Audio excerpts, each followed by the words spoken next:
Good morning, everyone, and welcome back to Non-Standard Action. This is episode 9? 10? Did you say it was 10, Simon? 10. I think we just said it. Goodness. Episode 10 already, Among Imposters. Just a little bit of a spoiler. These guys were just speculating on who these imposters might be before we went live. But we will it's us. see. We're the imposters. Man, no. We're all quite legitimate.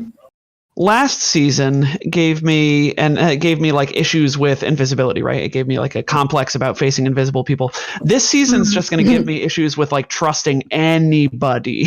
And I think that's arguably worse. Well, I think it's also a bit more intended than the invisibility paranoia was. Yeah, that's true. Yeah. Yeah. I just decided not to make a spell gem of see invisibility. It was like, oh man, I think I need it. No, I don't. Yeah. Remember, the invisibility didn't get crazy until like book 4 or 5. Exactly. It was book 5 when we started fighting all those djinn. So many invisible things. Every mini boss was a djinn. Too many djinn. We're all at the top. But by book 5, you should probably have ways to deal with invisibility, and we got there. You know, we read the writing on the wall eventually. You got there. Yeah, but you got there. Yeah, it was a little bit late when we got there. All right, so this morning our icebreaker question is: what smells remind you of your childhood? Let's start with Leaf. Oh, yeah, you want to start with me? All right, here, you guys are going to love this one. The very first memories Iris has is actually kind of horrifying, waking up in a android chop shop. No real memory before that, but, you know, the smell of synthetic oils and other heavy metals and such really brings that memory back. Makes sense. Grim. Makes sense. Yeah, Bad very childhood. grim. Yeah, very. Not much of a childhood. No, a lot of androids don't have a whole lot of a childhood. They are mature Simon. at 0 years old. Yeah. Last got a shitty childhood too. Yeah, I feel like he's probably brought back to his childhood by the smell of like raw sewage. Just because like growing up in the pits of Absalom Station. In the places where people don't want to go so they don't kick you out. Yeah. Ouch. Man. Terrible childhoods. Yeah. Man, it's not gonna get Anyone any got better something for slightly more Adelaide. positive? Adelaide's not going to get any better. What does Adelaide got? So Adelaide's childhood gets evoked every time she smells air filters or CO CO2 scrubbers that are almost out, like old masks and that kind of thing. So I was like happy until almost out. Yeah, because she lived basically in poverty at the very edge of near space. And they didn't have a lot, so they used those things down to probably a day or two after they should have thrown them away. So every time she has to get into a suit or that kind of thing with that kind of scrubber, she always makes sure that it's a fresh one. Man, depressing childhood. Tom, tell us Ogden has something less depressing. He does, because I'm bad at building characters with sad backstories. So That's right. How does someone get pushed to adventuring life without having a miserable childhood, Tom? It's unrealistic. They join a spy agency. Yeah. Okay, but that's a weird agency to join. It is, and he was a weird kid. So like most of the Velhites were, very combat oriented. Tendon and Ninden being very physically fit and stuff like that, very buff. Ogden always sort of was a little scrawnier, a little more brainy, and so he spent a lot of his younger days playing with chemical sets and stuff like that, like chemistry sets rather, where it was like mix your own little volcano and like stuff like that. But he would take it to the next level, and he would just sort of intuit things like that. Oh well, I could make this volcano shoot rainbow colored sparks if I add this chemical compound to it. So like the smell of chemicals usually reminds Ogden of his early days. Misunderstood because everybody was again very combat focused, and so Ogden was just sort of the black sheep. At least until some of the younger siblings came along. But, yeah, because at least one of them's got to be a mechanic, right? Yeah, actually. Yeah. Trayden's a weapon prototype mechanic. Spoilers. Well, that's going to be for a while. One of these days. And you got to have some catheters in there. Like some of your younger siblings have got to be a little bit nerdy too. Yeah. One of these days we have to meet the parents. Oh yeah, I don't even know what their names would be because I've built up this whole Fred. like Very big, Fred and imposing Wilma desk Valheit. We need to see giant imposing Vesk Mama of all these 10 little Velhite children. Oh heck yeah! I know we lost life. Well, his video went away, which messes up our overlay. Gosh dang it, Leaf. I'll figure it out. He unmuted. I don't hear him though. Them. There they are. But sideways. No, they're sideways. They're sitting on the wall. Perfect. There it goes. Ghost says they should be Fredden and Wilmaden. Yes. Yep. I will not say that's canon because I want this to have weight, but yeah, that's a good guess. Solid suggestion. Yes. All right. Are you guys ready to get back to this? Of course. Yeah. All right. Well, in that case, we left you guys with 5 days of downtime aboard the Void Crier, in which there's not a whole lot going on. You guys have time to rest and recover, and get whatever else done, that you need to do, that you want to do. So what are you all doing to take advantage of this downtime? You haven't had a lot. So the middle of book 3 and you haven't had any downtime. Everything's sort of a go, go, go. As we have discussed previously, yes. Ogden would probably go to Mr. Lasco or Iris. And, well, no, I think Mr. Lasco is the only one with engineering expertise. Aren't True. you? Yeah. So then would go to Mr. Lasco and ask him if he could build Ogden some special rounds, having done some research on swarms and stuff like that. Now Ogden understands, oh, well, if I build these explosive rounds found in the armory book, I can actually shoot. Available on swarms. Paizo.com now. Yes, get yours today. You can actually, it's really cool. Explosive rounds let you fire with a projectile weapon at a swarm, which would normally target a single creature. I see your brow furrowing, Simon. I didn't believe it either. No. I'm just role playing in my head. Yeah. So Laska will answer the doorbell and take the blueprints from you and page through them. He looks sort of excited to actually look through them. You can behind him in the room, you can see it's in like not disarray, but definitely like a couple glasses out on the table. And he'll say, "Yes, this should all be manageable. Give me. I should be able to get it to you tomorrow." Thank you very much. Here are the UPBs that you'll need for them. Of course, the least I can do. And then Ogden goes about and probably just lounges as per the downtime activity. You want to fill our audience in on what lounging does for you? Some people might not be familiar with the downtime rules. So, in a nutshell, lounging, downtime rules in general are, if you don't know, things that you can spend 24 hours, like if you have a week of downtime, you can spend each day doing something different. Typically, they only have a benefit for the next day. But so lounging, for instance, you spend the day engaging in any number of easygoing hobbies and entertainments. Must have a comfortable space in which to relax, requiring access to at least good or luxurious crew quarters on a starship, efficiency or suite level lodgings in a settlement. I imagine that's what we are in right now, technically. Yeah, you got space.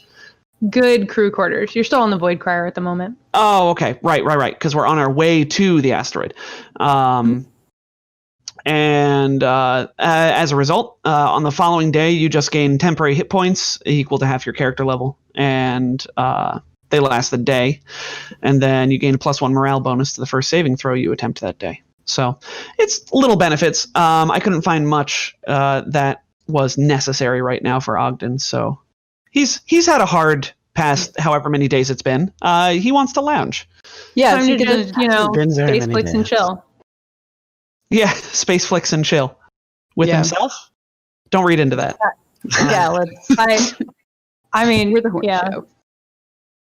Hashtag horny show. Anyhow,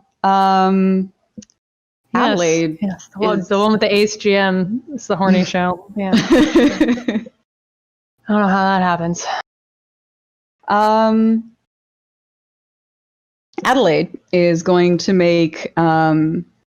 She works out the spell Mirror Image and then decides, I want to be able to cast this much more often, and makes like 4 spell gems of Mirror Image. So that'll take some time. And then she's also yes. And then she's going to explore futures. You meditate on the mystical energies of the multiverse, scan alternate realities, etc., to gain insight into what the following day might bring. This is the last day before they get off the ship. You can explore your own future, blah, blah, blah. Choose a creature herself and attempt a mysticism check. So let's roll that. Oh, give us a mysticism check. Yeah. Whoop.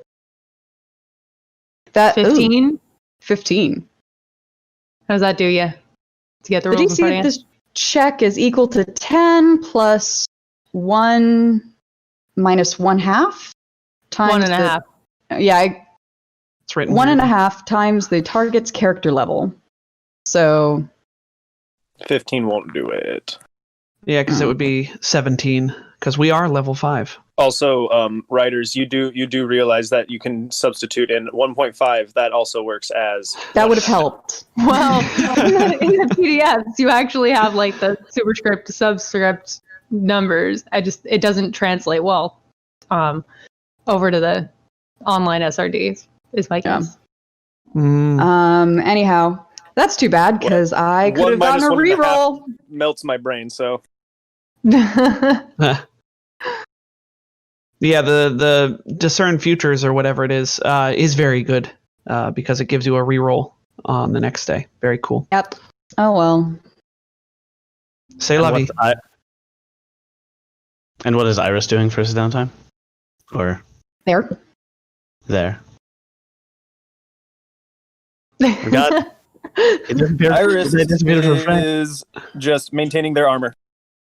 Got it. Perfect. Maintaining readiness, which I can read if we would like. You take up a sentry position, make regular patrols, or monitor your ship's scanners to watch for trouble. If this downtime activity is interrupted by combat, including starship. I think they meant maintain equipment. That's a different maintain. Yeah. There's 2 maintains. Yep. Tricky. Tricky. Maintain equipment is arguably better. Yeah, you spend the day cleaning, fine-tuning, and otherwise maintaining a weapon or suit of armor. You must have access to a tech workshop, yada, yada, yada. If you maintained a weapon, but he's maintaining armor. So if you maintained a suit of armor, the first time you're critically hit the next day while wearing that armor, the damage you take is reduced by an amount equal to half the armor's item level. So, 2. Not bad. Not bad. Yeah.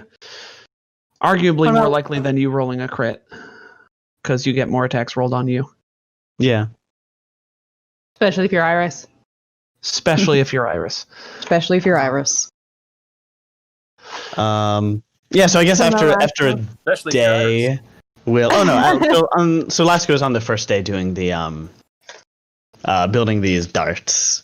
It's an interesting challenge. He hasn't done this before. He doesn't. He usually fights with his hands and usually has made like weapons and grenades for his crew in the past. But darts are an interesting choice, and he is unsurprised given Ogden's predilections in combat. Yeah, I guess after a day he'll drop by Adelaide's room. Say, Miss Fortwith, I have a meeting scheduled with Agent Ogden. Would you care to accompany me? If you wish, sure. Let's say that that's the reason that she fails the check, the mysticism check. She was meditating and like looking at it, and then it's like she was this interrupted. Sure. Duty calls.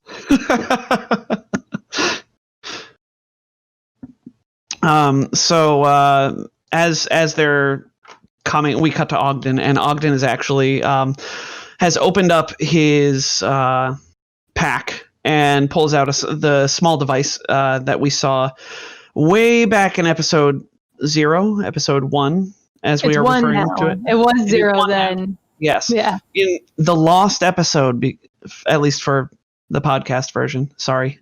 Still working on that with Anchor.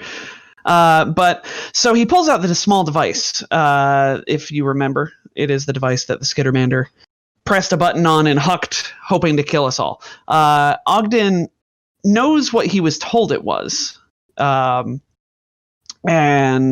he wants to examine the device to see if that's a lie from based on the simulation that we were in and stuff like that, because everything's sort of topsy-turvy, and he hasn't really had, again, as we said, he hasn't had a lot of downtime to sort of check this out, especially on his own, in his own quarters.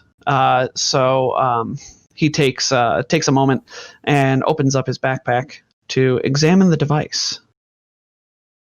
Yeah, and you open it up and discover that the inside is all that same weird type of metal that the professor's box was made out of. Yeah. And feel better or worse? I don't know, but that's very concerning. Okay, and on the inside is a note in Aklo. Do you have Aklo? Common and Vesk. Still not a very smart. You didn't pick up Aklo. So you can't read the note. But there's also a glowing crystal in there. Ah. Interesting. Let me check your sheet real quick. Let me just look at this. You might remember that Iris can read Aklo. I might remember Lasco can as well. Oh, excellent. That Iris can read Good. Aklo. Good to know. That's a Mark 1 ability crystal on the inside. Oh. Well. That sucks, because I already have one of these. But why do you not exciting. have it on your inventory sheet? It's a Mark 2 ability crystal. Whoa. That's an upgrade. Wow. That does not suck. Very exciting. Huh. Okay. Well, That's our level 5. Yeah, no, that's that within time. That's within level. Yeah, for sure. Definitely not if you're going by credit wealth, but yeah. It's an adventure. We know that adventure paths usually give out less loot anyway. I don't know because I'm just a tiny box. I just want to draw attention to my eye roll just there. Thank you. That is all. No, I saw you. So Ogden tucks that away, and that'll be one of his downtime. Well, part of his downtime activities then is meditating with that for an hour. At the end of that meditation, Leska will interrupt that one as well with the doorbell. Ogden looks at the door, and he puts the box away real quick. Puts the flaps the backpack back over and stuff like that. Puts it under his bed and says, "Yes, come in." The door opens to reveal Lasco and Miss Fortwith towering over him. I've created the darts. Do you mind if we have a word? Oh, not at all. Come on in. Thank you again for these darts. Of course. I think they'll be very helpful. Of course. I have nothing better to do with my time here. It's been a long time since I've been in the drift. I underestimated how disruptive it is for my ability to manage L21 when you're out of communication with the rest of the universe for a week. That must be very disruptive. To concentrate, perhaps? No, I'm not going to say that. Agent, it has been a pleasure working with you over this last however many days it's been. I still have many questions about what has happened to us, but it seems, at least for now, that it is over. Yes. I expect that I know your answer to this, but I feel obliged to ask it anyways. My company, L21 Incorporated, has need of many differently skilled individuals, and I think I could find a very useful place to put you that you would find challenging and interesting. But I don't want to presume, because I don't. It would be useful to know what your motivations are. What led you to join the? Oh gosh, what's the name of the CIA of the Viscarium again? Directive 9. The Directive 9 in the first place. Yes. Well, I joined Directive 9. Backing up a bit, everybody in the Vescarium, every Vesk, has this sort of duty to better the Vescarium. It is bred into us, you might say. But it doesn't take in everyone. No, I suppose it doesn't. I did feel this when I signed up for Directive 9. I was never, as you can tell, I'm not your typical Vesk. I'm slight. I'm not very physical. Sure, I can stab things with a needle every now and then, but I much prefer to work with my mind. And Directive 9 offered that chance to both serve my people while using my skills, as opposed to trying to fit myself into that perfect image of the muscular Vesk with the big hammer and the power armor and. I know the type, I assure you. Yes. That's fine for some people, but it never struck me. Now you talk of loyalty. I assure you that my loyalty to the Vescarium is absolute. I enjoy my work with Directive 9. It lets me see interesting things. Lets me do interesting things. I have advanced my research in toxicology in their department before being turned into a field agent, and that has surprisingly synergized very well. What is this position that you would offer me? I believe I would want you to do much of the same work. And I would certainly never ask you to work against your homeland, against your former employers. But I can offer what I suspect to be significantly greater compensation, and I can offer you a broader scope. Whereas the Viscarium's interests are largely confined to the to your solar system, and the few star systems that are your protectorates. I have interests that go much further. I see. I don't know. When one works for Directive 9, it is difficult to leave it, if you get my meaning.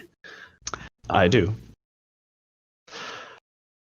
It might... Is that something that I could help with? Or I don't know that I. Yes. What was that, Ms. Portworth? Or perhaps I could help. I can be very persuasive. Indeed. Yes, I do not doubt either of your persuasiveness in a in a courtroom or a meeting room. I do not know that this is something I need help with, though. I think that I am. I think I would rather stay with Directive 9, although I am flattered by your offer. Of course, and I completely respect your loyalty to your employers and to your homeland. That said, it has been a pleasure working with you as well, the both of you. I must admit that it was not my first impression when we met that the two of you would be easy to work with. However, you have proven yourselves able combatants and strong allies. We at S02E10 Incorporated pride ourselves on being easy to work with. Then let me give you Adelaide a. manages not to snicker. I have to snicker. Adelaide manages not to. Very good. She has a much higher bluff than me. Then let me give you another idea.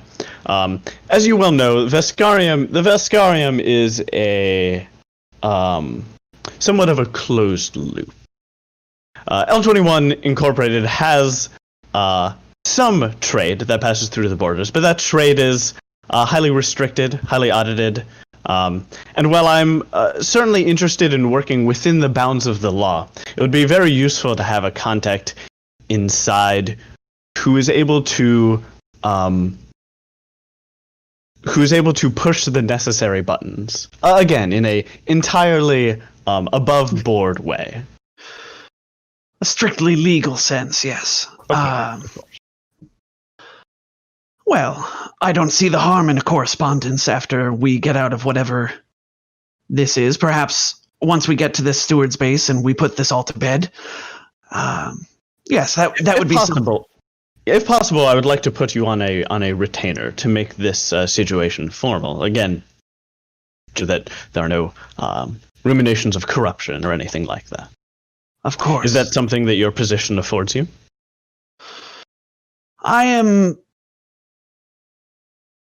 This is my first solo mission, you might say. The first time that I've been sent out on my own. I am not terribly high up the command chain. However, staying with Directive 9, I intend to go further up. Right now, my position is low level, but eventually I will probably have access to these buttons. I think you underestimate yourself, Agent. I believe you underestimate the value of being a Vesk, of being in a powerful organization and belonging to a well-established family. Yes, my brothers have done great things. I have yet to have my moment in the sun, as it were. And working for Directive 9, I may very well never have my moment in the sun, but perhaps I will do things in the shadows. I appreciate the poetry, but I think it would be foolish to bet against you. Oh, well, again, I am flattered. Thank you, Agent.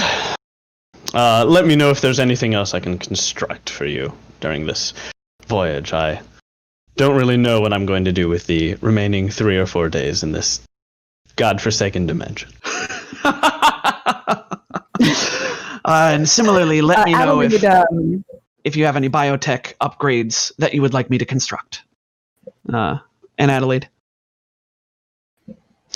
Adelaide sends a file to, like, sort of flicks a file over to you, and she's already got a contract written up. Like, Sure. This is the first that Laszlo has brought it up, but she saw this coming ages ago, so she already got one written up. Ogden looks at it and then does exactly what I do. He like swipes the notification away on his phone and will probably forget about it for a while.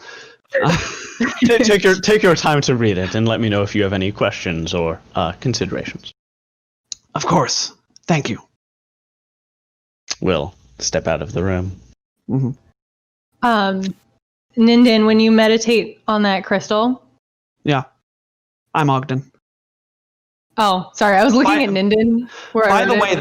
By the way, the moment in the sun thing was absolutely not intentional, and I hate myself for it. You guys were so busy role playing. I was like, I can't hit it now. twice. I already passed it. I did it twice, and I can't believe I did it. Yeah, Ninden did get a whole AP in the sun. Anyway, the crystal. Ogden meditates on the crystal, not Ninden. And when you do, it contains memories that are yours, but you don't remember any of them. Like places you've never been, experiments you've never conducted. No. Oh boy. But you do get the boost still. But yeah, it's a bunch of memories that are yours, but you don't remember. Very, very concerning. Oh boy. After the meeting with Ogden, I guess we will Lesko and Fortwith will go see Marshal Iris. Ring the doorbell. Yeah, Iris will answer after just a very short delay. Marshal, how are you keeping yourself busy during this miserable week? And they're just kind of standing there During this long quarantine. No. Sorry. Too real. We look at the camera. Too real. Yeah. Too real. This isn't even long. 5 days. Yeah, 5 days is nothing. 5 That's a days is cakewalk. enough time for me to completely lose touch with reality, and that's about it. Yeah, that's it. That's all I really got in that time frame. The Iris kind of ushers you in, and they're wearing this. It's still Starfinder blue, but it's like casual wear instead of their uniform. And they just kind of gesture over to the workbench in their room, where like the their armor is currently laid out. Their shield is completely like taken apart for cleaning, and the that living weapon is just kind of sitting in a makeshift terrarium. Lesko will actually comment on that. Have you? Oh, sorry. Did you want to say something? Yeah, else? he walks over and sprinkle. Yeah, he walks. Iris. They walk over and sprinkles some fish flakes on top to feed it. I don't know. Yes, I just had that image all of a sudden.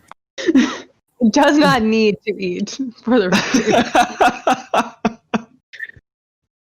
Look, they're just trying to take care of it. Okay. Have you had a chance to disassemble this device yet? I admit some curiosity about how it does what it does. Yeah, I was actually going to try to when I had some free time, but on inspection there don't appear to be any takedown bolts or any levers, really anything that indicates this can actually come apart. And Iris will lift it back out and kind of, offer it to Lucas so he can see for himself. But yeah, it's got the living property, so it's not really supposed to come apart. Yeah. Lesko will take it from you and shift it back and forth between the two different forms it has, and just yes, there are no seams, are there? Yes, quite interesting, really. The applications are limitless, really. I'm very excited to see where this technology can go. Hopefully, when I turn it over to the stewards, they can make something of it. Yes. Lasco will hand it back. It has been a pleasure working with you these days, Marshall. I don't usually, especially given the circumstances in which we were first thrown together, I was pleasantly surprised by, I suppose to borrow Ogden's phrase, how easy it was to work with you. I've worked with many stewards in the past and recently, and they're a good sort, and they have lofty intentions, but I've found them to be not quite as creative as you are. And I also just kind of raise an eyebrow. Could you tell me a little bit about why you first joined the Stewards, Iris? Goodness, well, that is a little personal. But I can tell you so much in that it was a deeply personal choice, rooted in some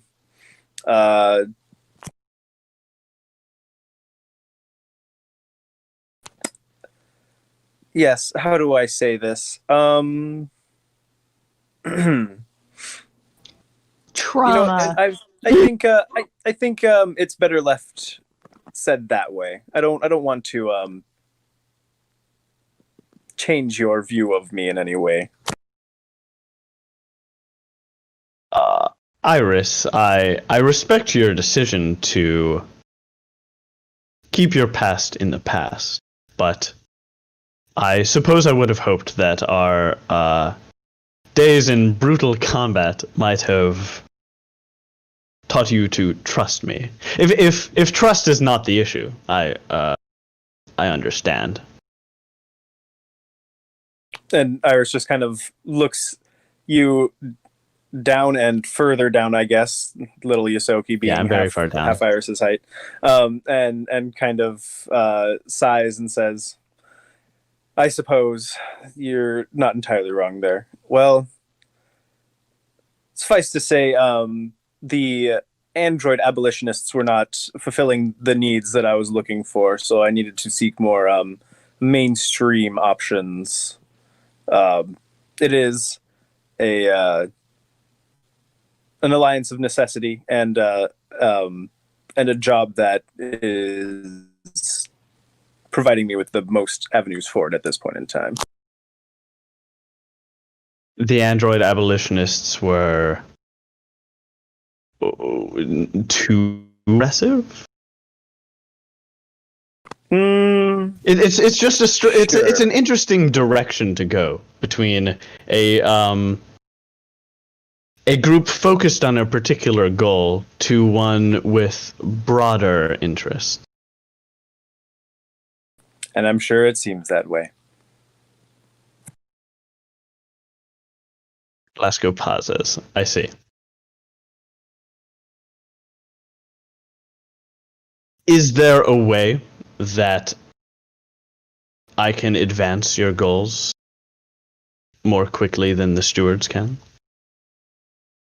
Another eyebrow raises. I'm listening. It's difficult for me to answer that question when you don't tell me what you're trying to do with the stewards. I understand your desire for secrecy. Just understand that when your desires are secret, others can't help you achieve them. This is a very good point. You're not wrong there. Unfortunately, this is something I kind of need to. It's a bit of a personal journey, if you will. And while I do appreciate offers of assistance, I must weigh them against the pros and cons, the possibilities, the possible outcomes, and so on and so forth, before I make any real decisions. Of course. Well, I won't lie and say that this isn't disappointing, Marshall, but I understand that we all have secrets. just know that if a time comes in which that you are willing to accept outside help, know that Level 21 Incorporated is positioned to offer it.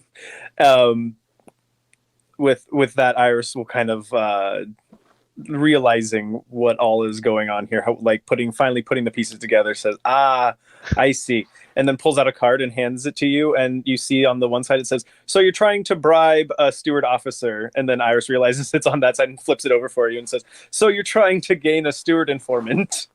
It has like a list of possible outcomes and like legal steps that you can take to gain information from the stewards instead of going an illegal route. I understand why you may assume that from my tone, Marshall, and I apologize. It's Level 21 Incorporated was never was not always as above board as it is today. But just because you are a marshal today does not mean that you always need to be a marshal, and just because you stop being a marshal doesn't mean you lie to your previous employers about anything. I am, of course, well aware of all of the legitimate ways I can request information from you or from the stewards in general. But having you personally would be preferable. And Iris kind of, after hearing that, nods and doesn't really have much to say in response to that, but is seriously considering their options at this point. Again, there's no rush. We have another 4 days in this interminable wasteland of a dimension, and after that, we have our whole lives ahead of you. And I am a patient rat. Very good. I shall consider your offer, which is more than I can say for anyone who's approached me like this before. Thank you. Is there anything else? That'll be all. And we'll Very head good. out. Well, I shall see you at lunch. Of course. As we walk back to our chambers, your thoughts, Ms. Fortwith? Well, you'll notice that I didn't have a contract written up for him. Them. Pronouns in space! We should... His connection to the android abolitionists was... their connection to the android abolitionists was a... interesting one. We should pursue it when we get back. I've already sent inquiries. Well, they're cute once we get back into space. Lasco shudders. Alright, those are my stands. More days. Quick note, Ogden with that Mark II ability upgrade, he's actually... This is a big moment for me, friends. I didn't put it into Dex. I instead put it into intelligence because I like having skills. So Ogden kept his Mark I in his wisdom and put his Mark II in his intelligence, and as a result has not only gained 2 more points of intelligence, and when he, at level 5, I went up in intelligence anyway, and I forgot to pick a language. But it's okay, because now... Aklo. Yeah. Aklo, exactly. So not only did he get sense. 3... You've been running into a lot plus, of Aklo. Yeah, exactly. Not only have I gotten a +3 modifier to intelligence now, but I also took 2 ranks in culture. So now I have a whole bunch of languages that Ogden needs to decide to pick up. One of them, however, is definitely Aklo. So that'll be what he's doing. He's like, seeing if he can borrow like some databases or something like that to study Aklo, or maybe he'll stare really intently at the runes on his weird mystery device. And yeah, he took a course on computers, and by took a course, again, we're in the drift. I guess he like studied computers somehow, because now he has some ranks in computers. They've got toots tutorials, Some toots. Yeah. Is that when you roll a nut too? No. I imagine there's definitely some downloaded data sets, and you do have access to the mercs on board, and Narla and Shez. Somebody can tutor you. Okay, excellent. Yeah. And you're all just kind of hanging out, so. Yeah. At one point, before we get to the steward's base, actually, if nobody else had anything, Ogden would actually call everybody together after he studied the Aklo on that thing. Do I know what it says now? Oh, yes. After a couple of days of studying some Aklo, looking at this note, looking at data sets you have, which are limited because nobody planned on having to learn Aklo in the drift, but they have a surprising amount of it for people who weren't planning on learning Aklo. That note mentions it goes something like the subjects seem to be reacting well to their training. I think we're ready to move forward. This crystal should prove a decent distraction. Well, shucks. They were right. Read me like a book. Okay. Then, yeah, Ogden would... would he call everybody together then?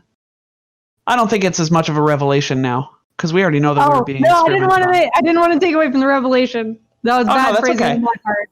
No, it's okay. It's okay. The Aklo phrase here for distraction seems to refer more to the crystal being in the device, to the device being a distraction, than the memories on the crystal being a distraction. Oh, weird idiom. Yeah. Okay, so the memories on the crystal are not the distraction. They might actually be my real memories, for all I know. In fact, that's a good talking point. So, Ogden will call everybody to. I think we actually share bunks, don't we, or share dorms? Because it was a smallish ship. Yeah, I think you're actually sharing with Iris. Come to think of it. Okay. Oh, that makes that whole scene way more awkward. I mean, Iris might not have been somewhere. It's fine. Iris in the tech bay. Yeah, there you go. Done. Problem solved. Narrative intact. It's like Mass Effect. Everybody has their own little place that they always hang out in on the ship. Yeah, you can always find them there. So Iris and Ogden definitely share a room, but you only ever find Iris in the tech bay, of course. Naturally. So Ogden calls everybody to the room, and once everybody's there, produces the device. What is the shape of this device again? Do you remember, Nick? I'm sorry to put you on the spot. I'm sure it's sort of like a D12. Okay. But like this big, like the size of your head. Yeah. So Ogden's carry around in a bowling ball bag.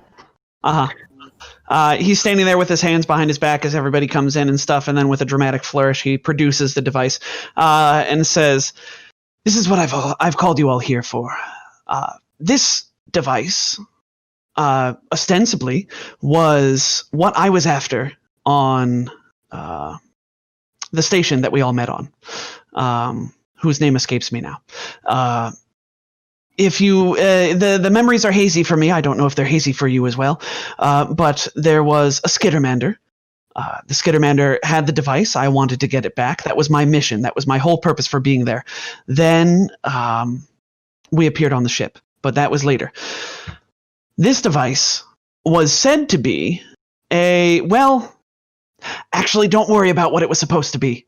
Lasco's eyebrow raises. But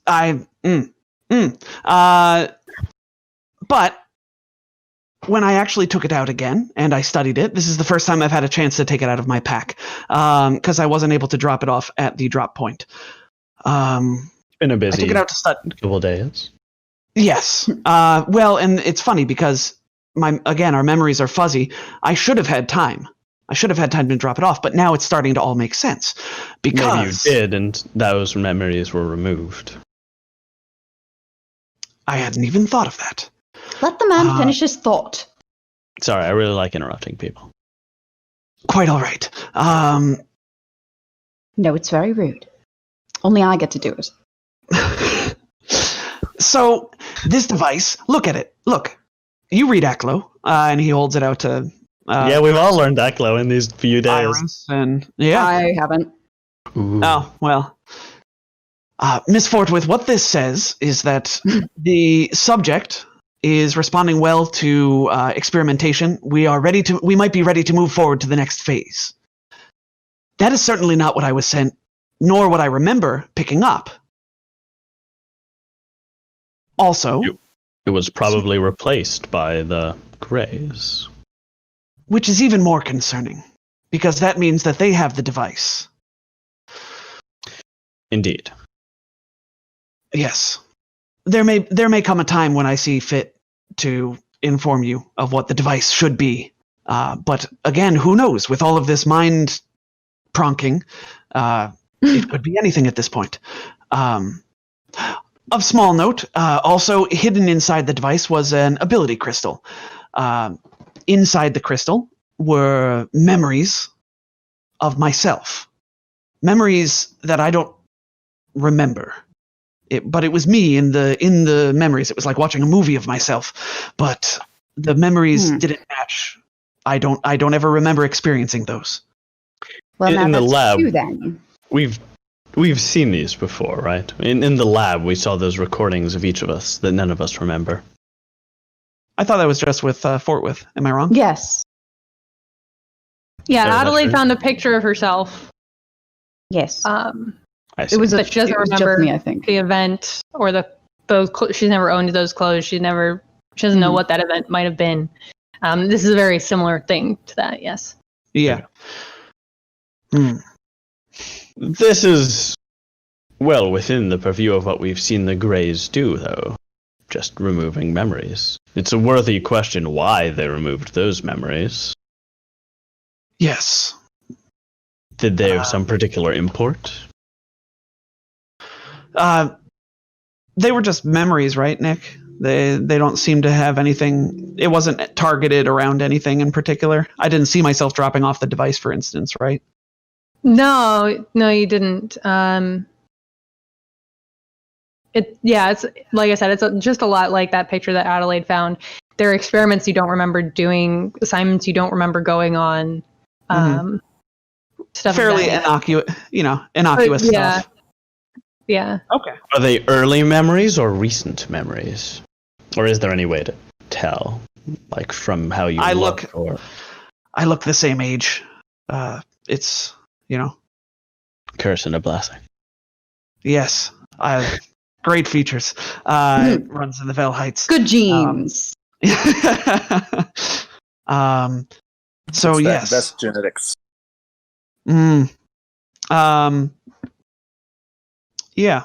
So I think that's all I wanted to bring up to you. More just let you all know this is happening. I found another thing. I saw some memories that weren't mine, but they were. Yes. I appreciate. Belongings, I suppose. I certainly appreciate the heads up. Yes, the fact that this has happened to both of you means that it likely happened to Iris and myself as well. A disturbing thought. Yes. Regardless, it's once you reconnect with your organization, perhaps you can cross-reference and figure out which missions you no longer remember and fill in the blank. Yes. Once we get to this Steward's base, perhaps they'll have an infosphere link that I can get a message across. If it's secure. It's the Stewards, I hope it's secure. Sure. All right. I guess I've been scrolling through the various downtime activities, and I guess there's like the acrobatics one where you like do a bunch of push-ups and pull-ups, so that if you have to do an acrobatics check in the future, you get a reroll. So Laska will do that, but he really hates it. He's doing In parkour in the between- cargo hold. Yeah. Or I'm just imagining him just like stripping out of his his fitted suit, and he's just like jacked, and he's doing like push up, he's like doing pull ups, and there's a whole montage. It's like Uncle Iroh in Yes. book 3 of Avatar. Turns out he's Just like- ripped. Yeah, he just like drops his robe and he had a pillow under it. And he's just like, yeah, all right, I'm gonna do one-handed chin-ups while eating a mango. And it's like, oh my god, Uncle Iroh, you're so cool, but this is so weird. Because he was in jail and he had to do something to get out, right? Oh yeah, no, totally. I can't wait. This is like the umpteenth time that I've watched Avatar, but it's so good. No, I'm gonna watch it. It wasn't a mango, thank you very much. It was a turnip. They don't feed prisoners mangoes. It looked like a mango. We're gonna have to go back and watch it again. All right, we'll reconvene next week. I was gonna say, I bet you money everyone go watch. Crunches when he bites it. And we'll come back and we'll decide whether it's a turnip or a mango. In the meantime, we have to look deep inside and ask ourselves the real questions. In the meantime, you guys have spent these five days in the drift pretty constructively. And the Void Crier arrives at Varos, the Berthaden moon of Varos. You guys can see through the various view screens, viewports on board the ship, the black rock badlands broken by rivers and pools of lava covering the surface of Varos. As the Void Crier comes in towards the Steward base. Turkalis base is a rectangular facility, the slender tower in its middle. The blue and gold symbol of the Stewards projects holographically above it. As the Void Crier approaches, Narla asks for permission to land. After the request is granted, the Void Crier banks toward a large hangar that opens wide. The frigate lands alongside another ship of similar size. Someone can make an engineering or piloting check if they want to identify what type of ship it is.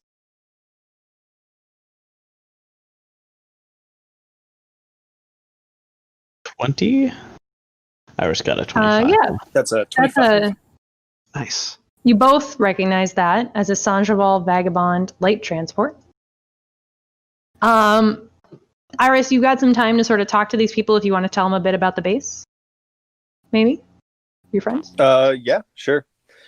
So actually, like as we're landing, Iris wants to prepare you all for what we should expect here on Varos, which Varos itself, they would inform you, has no pure water on the surface. It's really just a bunch of sulfurous pools and stinking mud. But that in fact will leave behind some valuable mining materials. So there's a decent amount of mining camps and stuff set up here as well. But of course, this base that we've gone to, Turkalis, is the let's see here. It's purposed for rescuing endangered civilians and arresting escapees from Bredden prisons that have popped up across this moon. And they, of course, launched some missions out of here to kind of out into the outer ring, if you will. I wonder if this It's an interesting place to put a base, isn't it? A mining asteroid. Well, the Breddens seem to have also really taken an interest to turning this into a prison moon, as it were. There are plenty of labor camps and the like that have popped up, and in fact, it is taken on a rather grim name. It is now known as Death Moon amongst the locals. It's a bit on the nose, isn't it? Distasteful. Well, I didn't write this AP. That's no moon. It is in fact a moon. It really is a moon. Oh, okay. It really. But That's not the second fold. No. I wonder if this is the same moon prison system that's featured in 100 in SFS, where you play the Iconics. Because you go to a Brethren prison. There are. That's probably on this moon. Yeah. I think that is indeed on this same moon. Neat. Yeah. Yeah. Because I do recall that moon also, unless it's another moon with rivers of lava. But I'm betting it is. Cool. Marshall, do you have any contacts here? Is this a place that you've been sent out of previously? I have not worked out of here personally. No, I'm usually out further myself, but they're stewards. I'll be able to communicate with them effectively, I'm sure. Of course. We'll leave it in your hands then. Yes. Indeed. In that case, Shez and Narla lead the way down the boarding ramp and out of the ship, with Orvir and his mercenaries bringing up the rear. So you guys are sort of somewhere in the middle, probably, in front of the mercenaries, behind the other stewards. As everyone emerges into the spacious hangar. Oh, let me move you guys to the hangar. Hangar. An oversized double door to the east opens. A tall humanoid in a gleaming suit of blue-powered armor approaches, accompanied by a pair of stewards in impeccable uniforms. Let me show you. Sorry, where are we on the map? Are we down in the south or Bottom No, left. you're in that hangar at the moment. here? I put you guys down there because that's where your rooms are going to be. But right now you're in the hangar. So we should be in A1. All right, got it. Yep. But we Yeah. won't put ourselves there. Yeah, you guys don't need to put yourselves there. But let me show you this guy. Oh, Handsome. look at those Blech. eyes. Yeah, he does have quite the eyes. Anyway, he's accompanied by a pair of stewards in impeccable uniforms. When the armored figure is close, hold on. What race is he? it actually doesn't tell me. He looks like Verthani? No. What's the other one? Oh, yes, it is Verthani. No, it's right here. If I had continued to read where I was at, Oh. it says. Well. I was about to Sorry tell for you. interrupting. I'm just too distracted by this nightmare fool. Yeah. Oh my Yeah, lord. those eyes. That's quite a gaze. It is. And also the elongated face. Yeah. Hey, Very sad. Yeah, Yeah, I mean, when Quite a Well, long face, bud. the helmet opens to reveal this stern face that you see before you. We definitely Y'all don't are- make fun of him. Don't do that. we'll somehow do it. Yeah. Yalamis, Dayasha, welcome back. Your reports preceded you, although the last not by much. Commander Pike, you as well. I see you brought the guests you mentioned, Yalamis. He regards you evenly. I'm Inspector Jax Hurd, supervisor here. Narla says, these people have been through a lot, Inspector. They helped us, and they deserve our respect. Hurd nods. From your reports, I must agree. Welcome to Turkalis Base. Narla will introduce each of you. Says, who's rolling things? I'm wondering if I've heard of this guy before, if I recognize the name this dude gave us. I'll roll Yeah, two, actually. Especially considering you're a steward. Lasco, not so much. Like individual stewards probably don't, rank high on the holovids. But Iris, you'll know that this guy has like 20 years of distinguished service. He's been a steward for a long time. He's pretty well regarded. That's why he's in charge of a base. Let me flip a little bit further here. One more page. He's got a Medal of Valor. He knows a lot about legal cases. It's been said, that he's very knowledgeable, very professional. Yeah. Cool. Good to know. Yeah, so you've heard of him a bit. You probably don't know him personally. But yeah, like I said, he's on the up and up from what you've heard. So Narla introduces each of you. Inspector Hurd, this is Iris.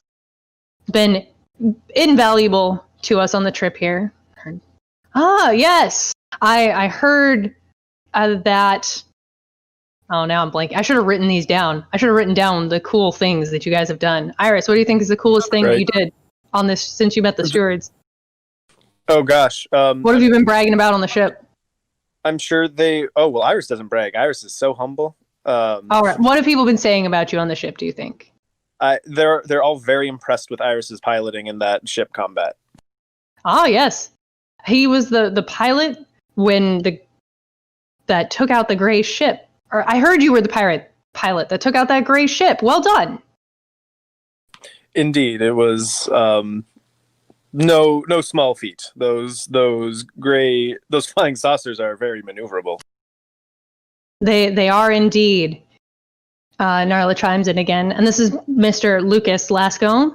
Ah, Mr. Lasco. He shakes her hand, enthusiastically. Here, what was his rank again?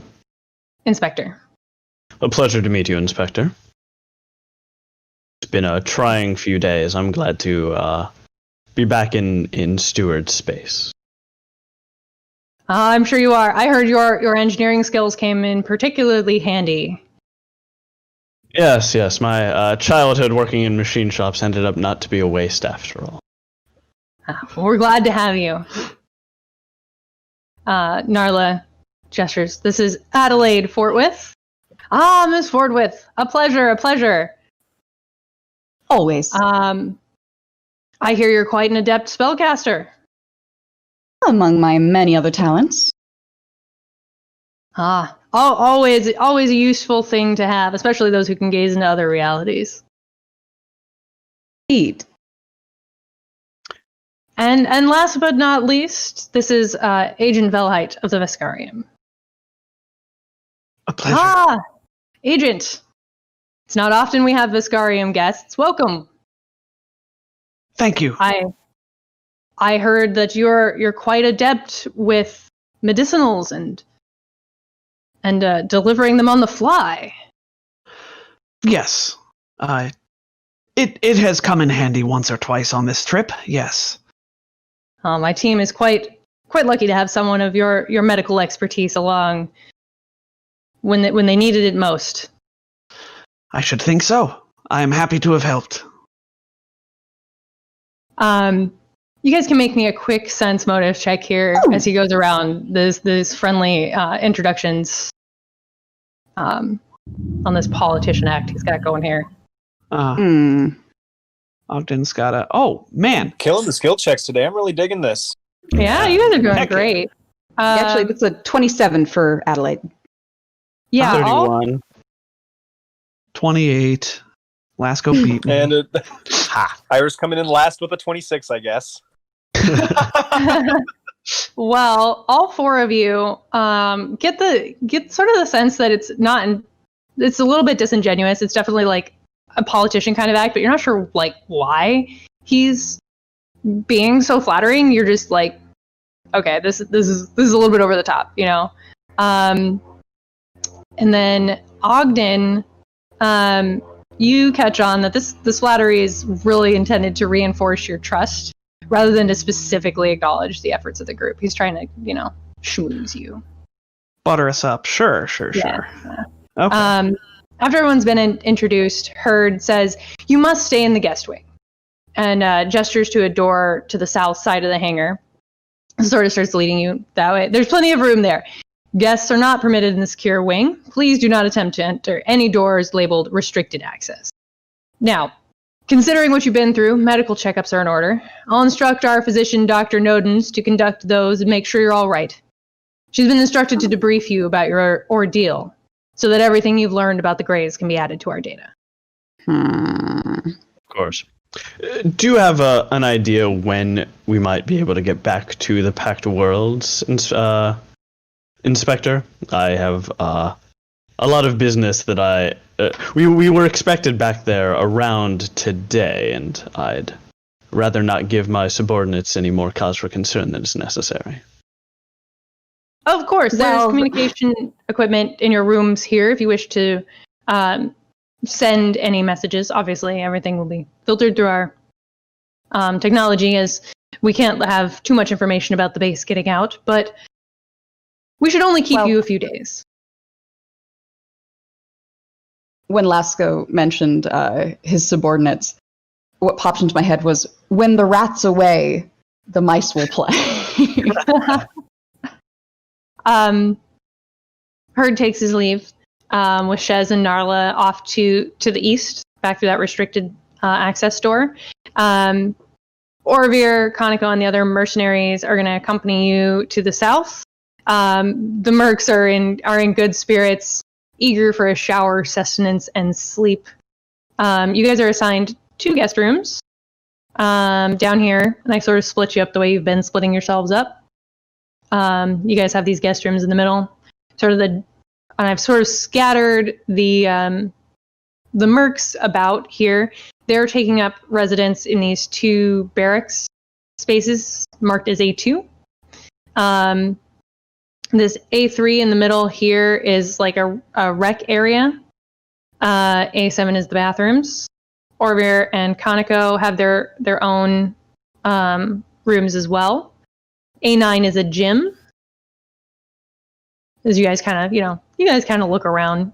It's probably the first thing, as one does in a new space. A4 there is the galley.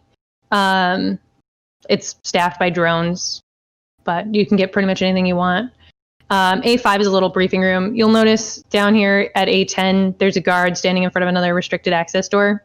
And there's an office and a security station down there, but those aren't really interesting to you right off the bat. But you guys have some time and space here to settle in. Cool. Marshal, does a few days seem like a reasonable amount of time to hold us here? I understand that as a classified base, there isn't a lot of through traffic, but... it seems like standard operating procedure for something like this that is not so standard to begin with. Very well. Yeah, they did rescue you from a gray research installation. Yeah, Lasco's trying not to be too annoyed. It's not these guys' fault. All right. Lasco will compose some messages saying that he has been delayed on his trip. Expect him to be, call it 2 weeks late. There's pass on the meetings that he was planning on attending and suggesting to his lieutenant to shall remain nameless for now, and what sort of points to hit on those meetings. All right. Look at you. You haven't even got a name tag. You can pretty easily send those off from the workstation in your room. They're pretty nice little rooms, honestly. They're further down in my notes here. The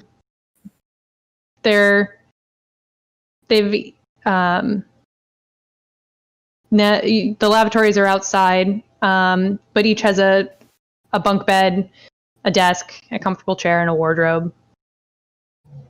Waiting. More waiting. It's all right. We will get to where we will get back to normal soon. The Pikes Peritons, encourage you guys to hang out with them a bit. Kaneko told them how you saved them all without killing them, so they're all quite friendly to you at this point. Yeah. Yeah, that's right. Yep. Yeah, no, they sort of treat you guys as members of the team if you want to hang out with them at all. You guys have, Adelaide certainly will. She's holodeck movies, always board making games, new friends. Yeah. Oh, Ogden will play a whole bunch of board games. He's obnoxiously strategic about it.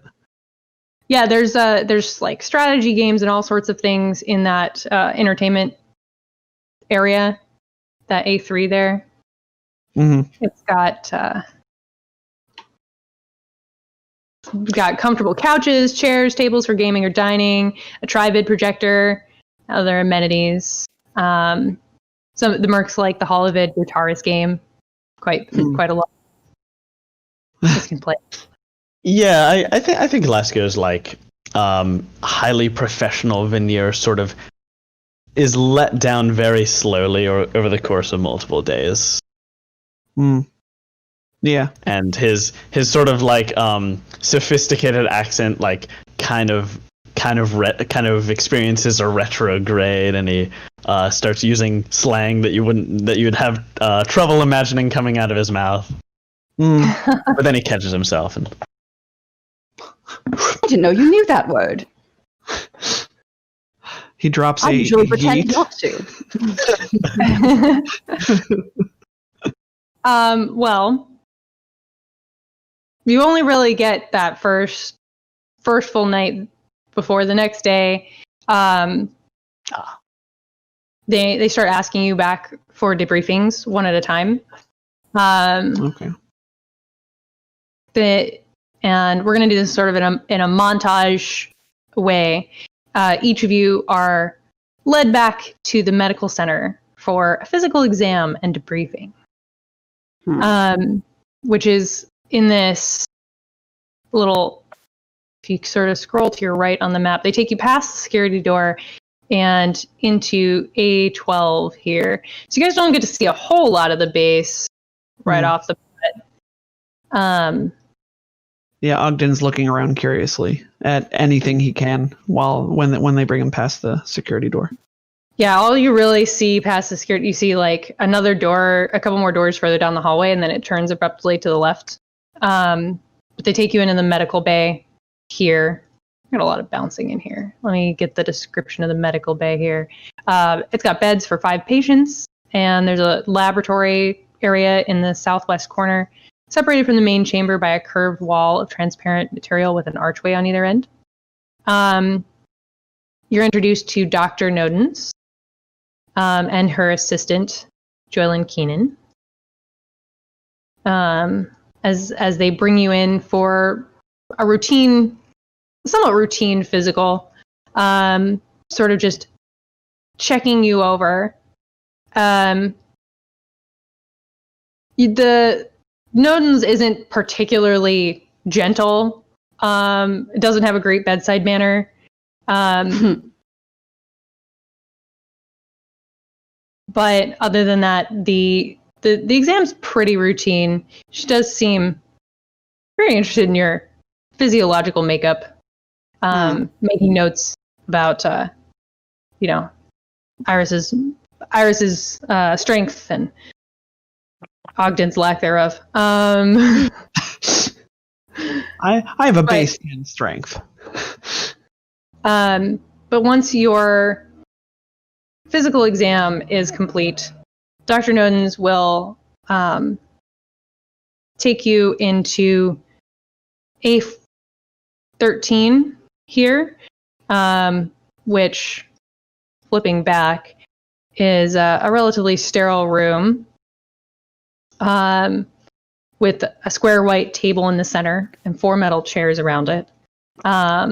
Seams mark where panels in the table might open, you notice. And starts asking you questions. And we'll just sort of round robin this. And this is with the doctor? Yeah, the doctor is the one asking you questions. Dr. Nodens.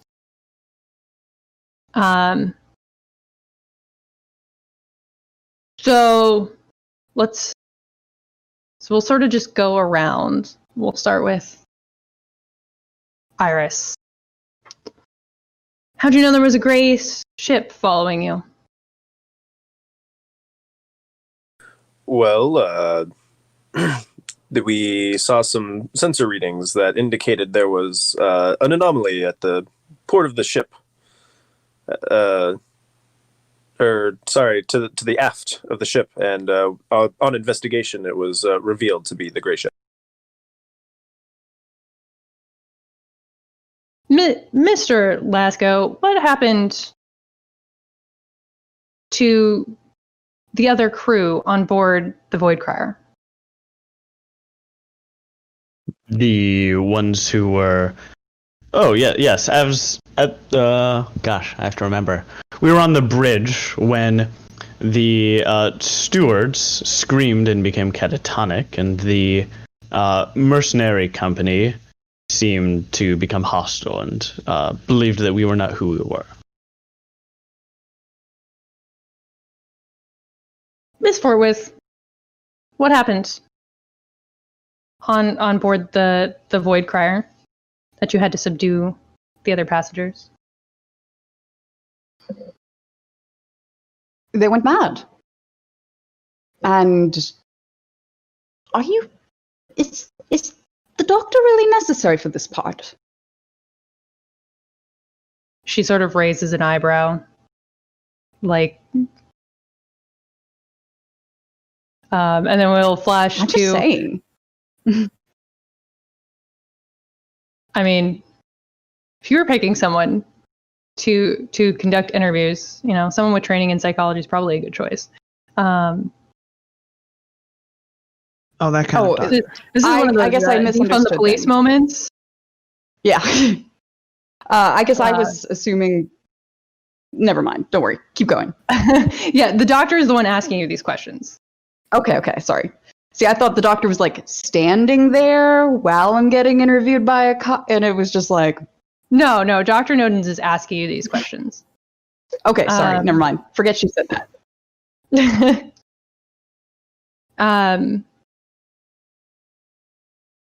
Agent Belheit, did you notice anything strange when you boarded the Void Crier? Not necessarily. We were very paranoid coming off of the Grey's base, so it would be easy to read into any little thing as strange. But nothing struck me as strange until we all lost about 24 hours while watching Brutaris. Marshall, what happened during the Brutaris match? Well, as I remember it, we all sat down. I synthesized some synth corn, and we enjoyed the match together. And we only found out later that we had been all collectively experienced about 24 hours of time loss, and some unfortunate things happened that none of us can remember. Mr. Lasko, what happened to the Grey installation? It was destroyed. I was interested in keeping it intact so that we could continue our investigations, but your stewards were quite attached to the idea of destroying it, and I did as requested. Miss Fortwith, did anything happen on the way to the reactor?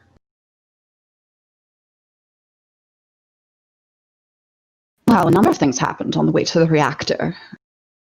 Could you be more specific?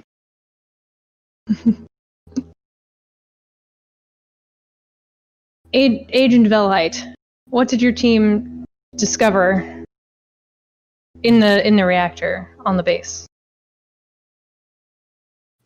A troll that had been experimented on seemed to have been the cause of many of the deaths of the Greys in this facility. It was a formidable beast, but we were able to take it down. Marshall, when did you make contact with the other Steward agents on the base? Oh, goodness. Not too long after the initial incident where we freed ourselves from the prison we were in. We were contacted by them over the radio, I believe, if memory serves. Mr. Lasko, before you made contact with the stewards, you were in some kind of simulation? From what we can gather, there were not many records that we were able to access. But yes, it seems that we were thrown into a fake ship in a sort of murder investigation scenario.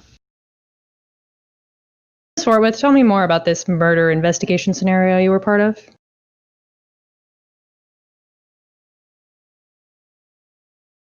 Well, it really began as a missing person investigation until we discovered that the person who we thought was missing was not and was, and also that someone whom we'd assumed was alive was actually an imposter.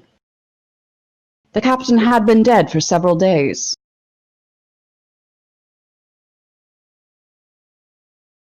I'm sorry, what was the question? When did you start to suspect this was a simulation? Oh, that's a really good question. I can't remember.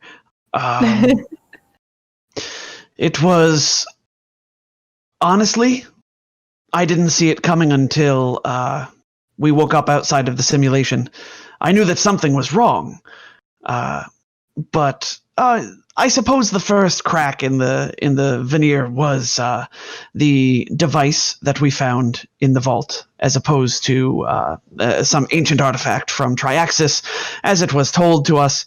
It was instead a small device that referenced a test of some kind, test subjects rather. And this final one, we'll have everybody's answer.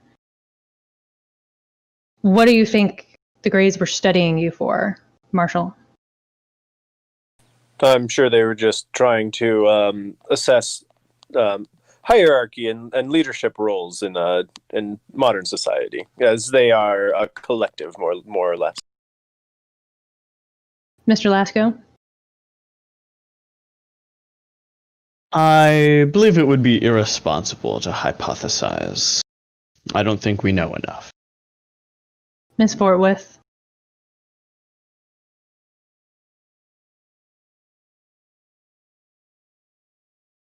I really couldn't say.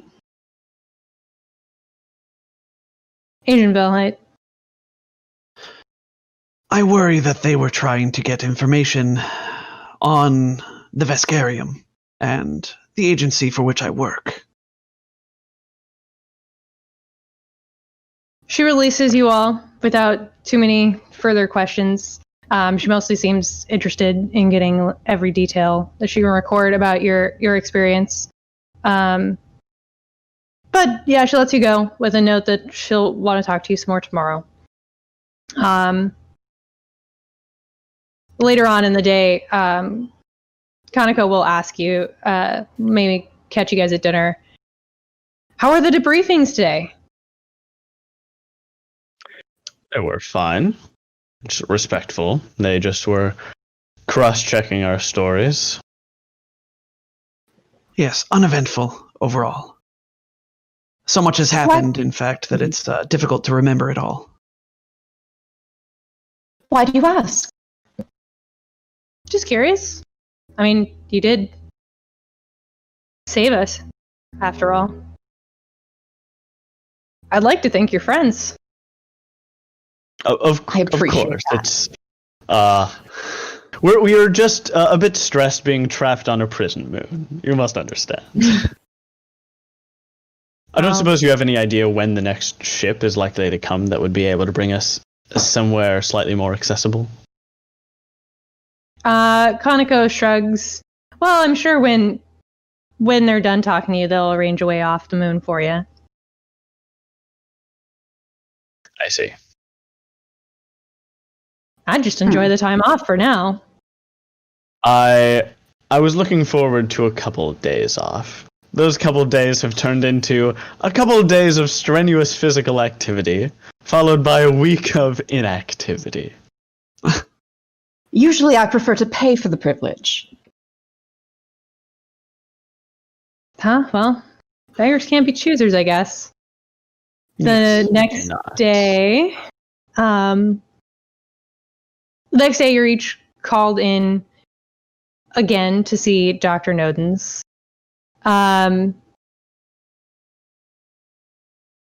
Today, the questions are different. She's less tactful today. But she starts with some relatively innocuous questions. Marshall, tell me about why you joined the Stewards, which we sort of hashed over earlier. If you want to just sort of. Thanks for ruining it, Simon. Iris won't even say that. Iris will just say, "I'm sure all relevant information you need on that subject is in my file," and will be visibly annoyed at the question. She slams her hand down on the desk. Your file? Are you sure about that? Oh, I'm positive. And the outburst is very unnecessary, ma'am. Opens Please, a file. Professional. And throws it down on the table. Then why does it say you're stationed in far out in the vast? Why are all your reports coming from somewhere else? I don't know what to tell you. Perhaps your equipment is faulty. What are you hiding from us? My and she is organs. quite intimidating as she does this, giving you the shaken condition, by the way. Oh. Becoming shaken, Iris will activate their mental defenses and go completely stone-faced and shut themselves off from further intimidation attempts by dissociating. Classic Iris. Oh boy. You can't hurt me, I'll hurt myself first!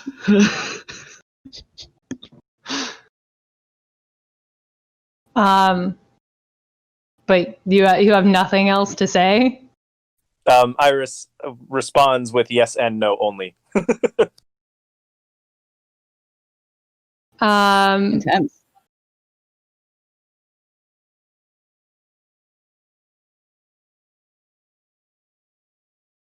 She will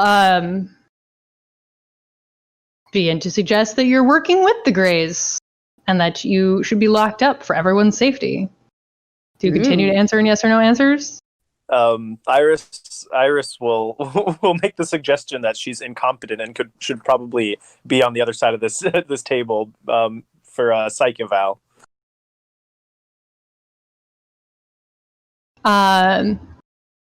She'll send you away. Done with your flippancy. But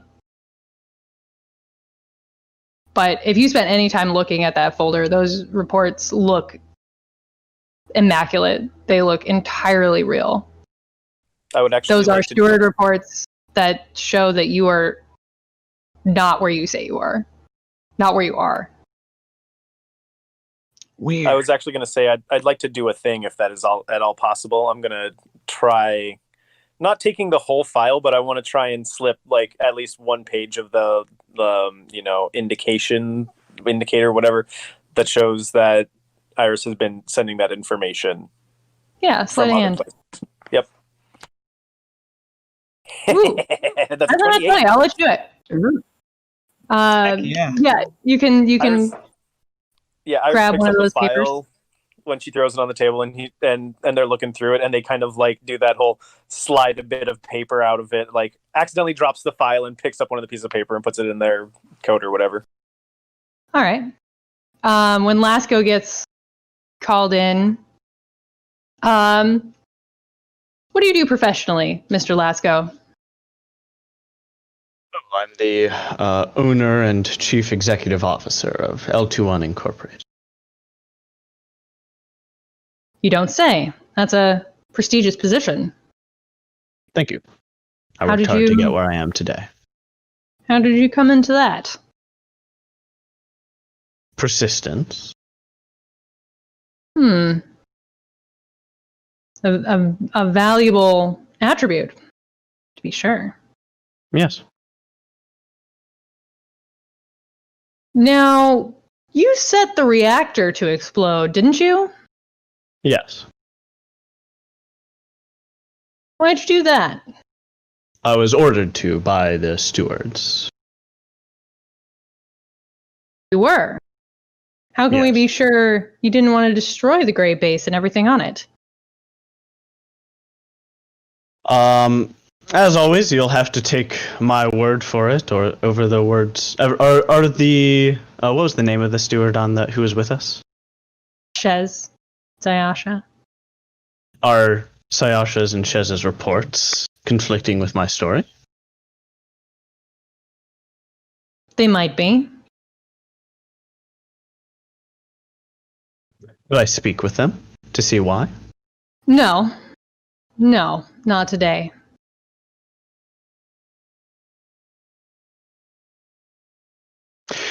Interesting. Why do you think I would want to destroy the station? We were brought there against our will. We don't have a complete understanding of what experiments were being run on. Wouldn't I have every interest in preserving the laboratory so that we could I asked do the further questions here, investigations on not it? you. Were you cooperating with these Greys? They wanted the reactors to melt down. How do you know?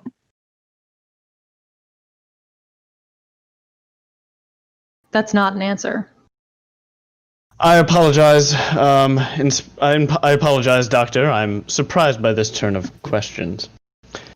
No, I was not cooperating with the Greys. At least I wasn't while I was aware. Once I was aware that they existed.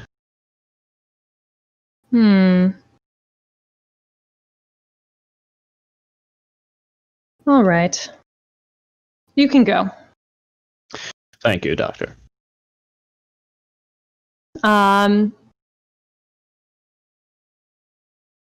Fort With. Mm-hmm. You handle the legal needs of Mr. Lasco's business, is that correct? Correct. And how did you come into that position? Networking. Networking. That's all. It just happened as if by magic. No, networking takes a great deal of time, skill, and effort. Do you care to elaborate? It's all terribly boring, really. Shop talk.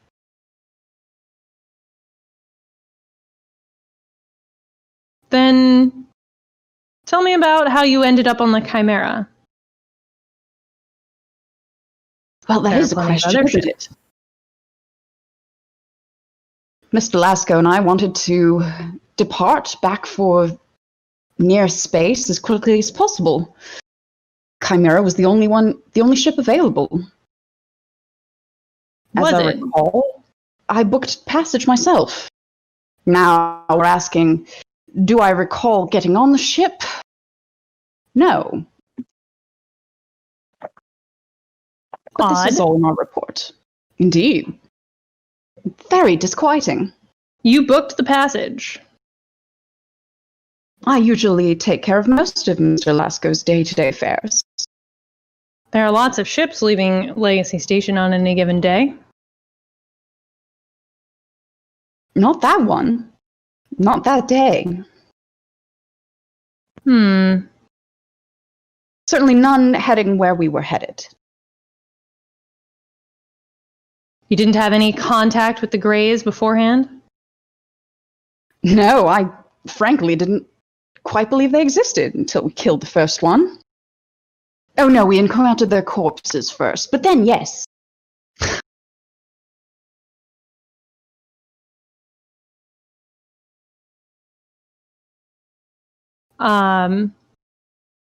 Right.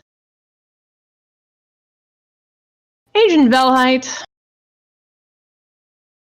can you tell us exactly what you were doing on Legacy Station?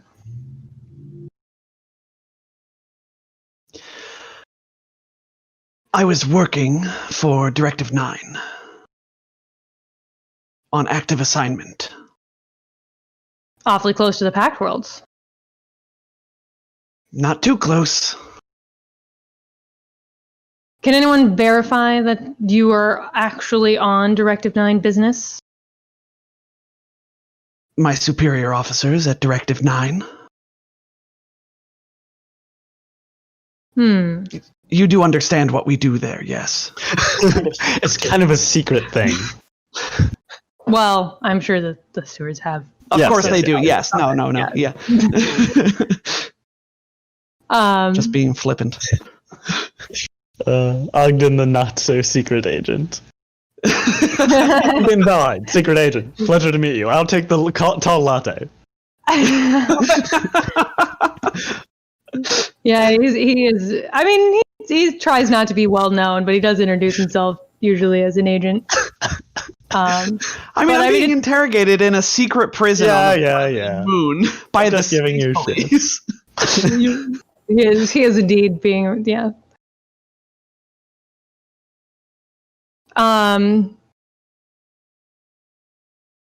Sorry, I totally lost my line of questioning. Yeah, there. sorry. So I said, I was on active assignment with Directive 9. Can anybody confirm that? And I was like, well, my superior officers.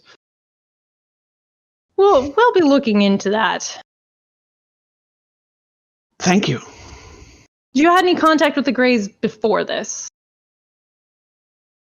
No. Never? Not once in all your scientific endeavors? Never. They've always been a fairy tale. Seems odd for a agent of Directive 9. I worked in the lab mostly. Think they'd have at least as much intel on the Greys as we do. What intel we have would not be shared with you, I imagine. However, my awareness of the Greys is limited to what I experienced on that base. I know you weren't cooperating with them to put our citizens in danger. Is this an attack on the Pact Worlds? Could you start that sentence again? You cut out for me. Oh. How do we know you weren't cooperating with them? Maybe to make a new attack on the Pact Worlds. A fanciful thought. Not one with much grounds, though. What does the Vescarium stand to gain from attacking the Pact Worlds with a mysterious organization that we don't understand? You tell me. Intimidate. You tell me. I don't know. I give you my word that I was not working with the Greys to attack the Pact Worlds. And how can you be sure that your mind is your own? Ogden looks disquieted at this question and actually looks down at the table.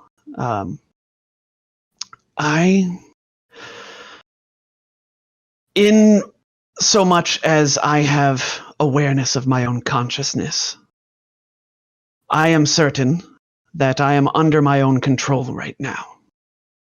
What I saw on your ship on the way back is gravely disquieting. Who's to say that none of us are Grey agents?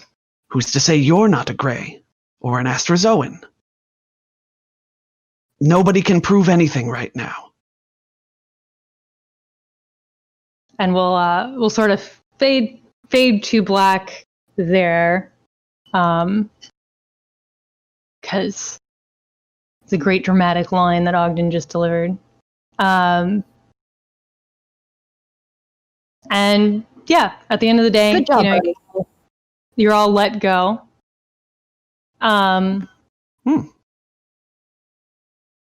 You're not, obviously you still can't leave. You have no way off the base. Volcano. But you're let to your quarters for the evening. Okay. Iris would like to cross-reference that sheet of paper that they managed to lift against their assignment reports that they had been sending. Oh, it doesn't match at all. It's it's an official Steward report. Everything checks out, except that it doesn't match with the logs you've been sending. Does Iris tell us about this? Iris will not immediately tell you guys about this. Iris will instead be running like a self-diagnostic and try to figure out what the problem is. And then later in the evening might come to you with it if they can't find anything else.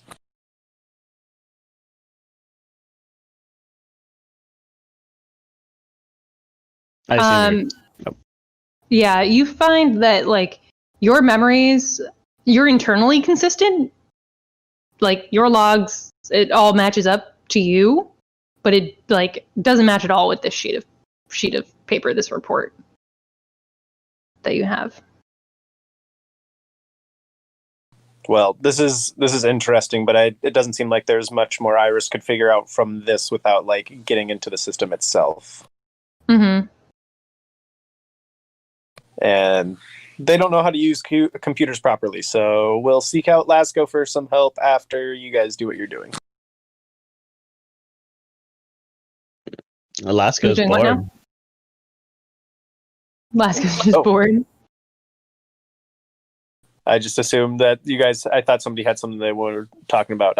Yeah, no, Iris will seek out Lasco and say, sorry to bother you, but in my talk with the doctor, I came across some inconsistencies, and I was hoping you could help.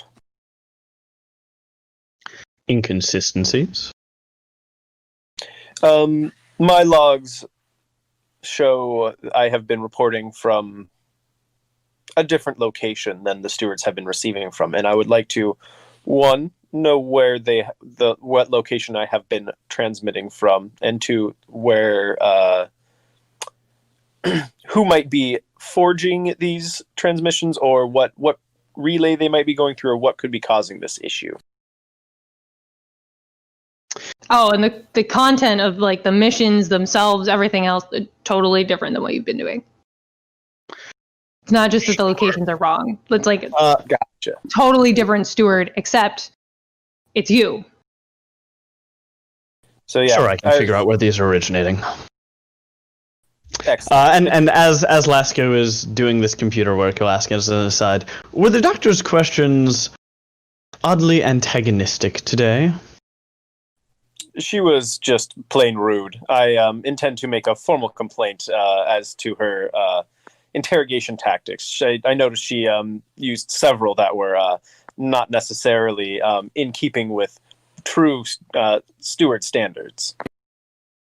Regardless of whether they're up to the steward standards or not, I have to wonder why she was viewing me as complicit, and I'm not sure where that would have come from, given our actions have been...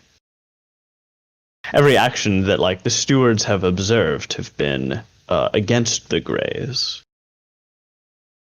Oh, well, she's just clearly fatigued. Overwork and so forth. It'll happen. I intend to recommend the doctor get a 2-week leave of absence to account for overwork and stress. But are you confident that she'll let that message go through? Oh, look, we have results. I'll roll my computer. The infosphere here. Oh, I roll terribly. In the guest quarters doesn't have any stewards information on it. It's got entertainment. Got access to basic email. Sure, but like the report that Iris grabbed, like, yeah, I guess I'm wondering how like specific the data that's already there is, right? Like, does it say give a location that they're coming from? Yeah, that's there already. Okay, so what Iris is really asking is like for Lasco to investigate like possible forgery. Yes, possible forgery, and also if not forged, then how is this happening? How could this be? How could the reports be intercepted and changed before they get to the stewards? You can't think of a way. Yeah, this computer is inadequate for these purposes. If you could get me this would be a recall. A recall with computers? Yeah, to recall like how somebody could change it. Yeah, that's a recall. Okay. I mean, do we have Ogden a reroll? You do have a reroll. Ogden could also stumble in. Do you have computers also? Newly minted in computers, yes. I got really smart, and I picked up some ranks in computers. You watched over my shoulder, and you're like, now I know. Now I know everything. Probably still not as good at it as you because you're an operative, but that's okay. This is for my secret agent purposes. Ogden will was on his bunk reading a book. Yeah, he'll he'll come by and say, "What are we looking at?" Marshall. Just some inconsistencies in some logs versus the reports made to the Starfinders. Perhaps you can make some sense of this. We're trying to figure out if there's any possibility that this is fake, or if not, who has been issuing these reports. Yes. I have some passing familiarity with forgeries. Let me take a look. That's a 20 on the computer's recall. It doesn't look forged. And you can't think of an exact way that somebody would do this. It would be exceedingly difficult to fool the Steward's system into thinking like a report was from an agent if it wasn't. Yeah. It's extremely unlikely. You think it might be possible, but you can't think of a way. Well, I don't know how this is possible that this is a forgery. Clearly it is, in fact, because you are claiming that it is. And we saw you file, or you filed reports from that scenario. Of course, we were in the Gray's simulation, and those reports probably weren't actually going out into the infosphere, were they? Or are you saying that reports that you sent before the events of the Chimera? These specific what's the timing reports, on these reports? These specific reports are around the time you would have sent one from Legacy Station, around the time you boarded the Chimera. Just happens to be the page you grabbed. Right. Iris's eyes will actually blink, and when they open back up, a hollow projector kind of screen projects in front of their face to show the logs that they have versus the sheet of paper that they then hold up to show the inconsistencies. Cool. So this imposter was operating at the same time as you were conscious and as you remember. Indeed. If nothing else, this gives us a lead on somebody else that we can track down to find more answers, perhaps. Maybe an Astrozoan impersonating you? It's possible. Perhaps. Although the infosphere, there's no pictures attached to this report. It could be anybody. They wouldn't have to look like Marshall Iteration 13. But they would have to have your credentials. Precisely, in order and that's the concerning part. Here, look, and Iris will point and show that their encryption key was in fact used to send the both files. And your encryption key is tied to your biosignature. Right. They needed direct access to my DNA to be able to send this. That is deeply concerning, then, yes. Well, I don't know much about Astrozoans. Maybe they're able to mimic you to that level. Oh no, we have special anti-Astrozoan hacking device. Astrozoans cannot replicate biosignatures. Yeah, I know that. I believe Ogden identified this. Yeah, so Ogden will refute that. Chime in. Yeah. Actually.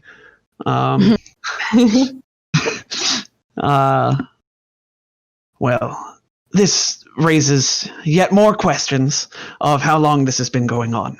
If this is from before we even got to Legacy Station, then... Well, it's one worse. of those reports is like alright. within 6 hours of the one that Iris sent from Legacy Station.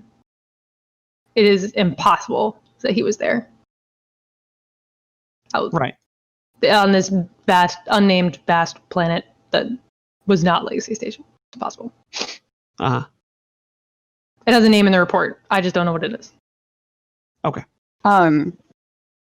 Let's see. So I think at this point, Adelaide will come in looking for. Oh, good, you're all here. I have a Yes. thought. I don't know if you'll like it though. Go on. Have you considered the possibility that we're the clones? Yes. In which case, what plans have you made? We're gonna have to kill our loopers. Hoping that I am not the clone. There is not much that we can do for it, unfortunately. Well, I personally have an account or two set aside in case any doubles of mine happen to need a little bit of help, but that's really just sort of part and parcel of being a witch warper. I don't suppose the rest of you have done so? No. Iris is just like staring off in the distance. Lasco's eyes are darting back and forth. Oh no. Yeah, that's some heavy phlegm right there. That is some heavy phlegm right there. I did totally call it several episodes ago. Probably.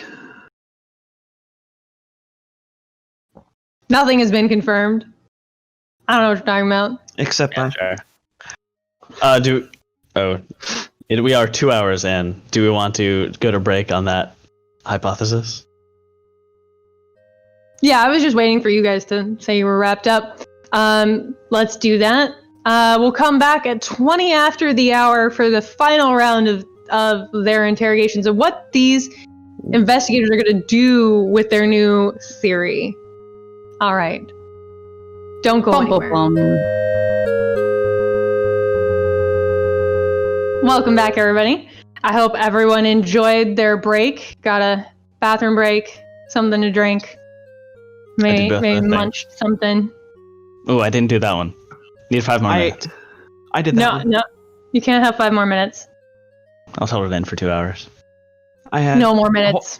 Hold in the lack of food? Yeah, hold in the hunger. Oh, That's a all right. common phrase. When people say hunger, they say like, "Oh, I'm just gonna hold in this hunger." Yeah, That's common. definitely. Extremely common. Nope. I'm gonna put Must be my a foot regional down. thing. Must be a regional thing. Oh, okay. Yeah, all right. We just have our tailored ham over here. Yeah, Your bespoke ham. Yes, sorry. West Coast thing. You wouldn't get it, Tom. I guess I am the only one on the East Coast here. I'm outnumbered. You are. You're surrounded by Westerners, cowboys, as We it have were. cows here. Kit Kat. Yep. All right, so This when is we Tofu. left off, you guys had just Done it. finished the second day of interrogation, and we're discussing your theories on what might be going on here. Ghost is on with your East Coast hype, Tom. Thanks, Coast. Solidarity. If you guys take any time with the mercenaries and tell Kaneko about your briefings today, she'll express some concern for you. But Muted, other than Simon. that, You were muted, Simon. Discord muted. 2 mute buttons. Alaska will ask her, did you give a report that I destroyed the reactor without your command? I mean, I gave a report and just told him what happened. Shez said his report too. You do recall that I pushed back against destroying the reactor.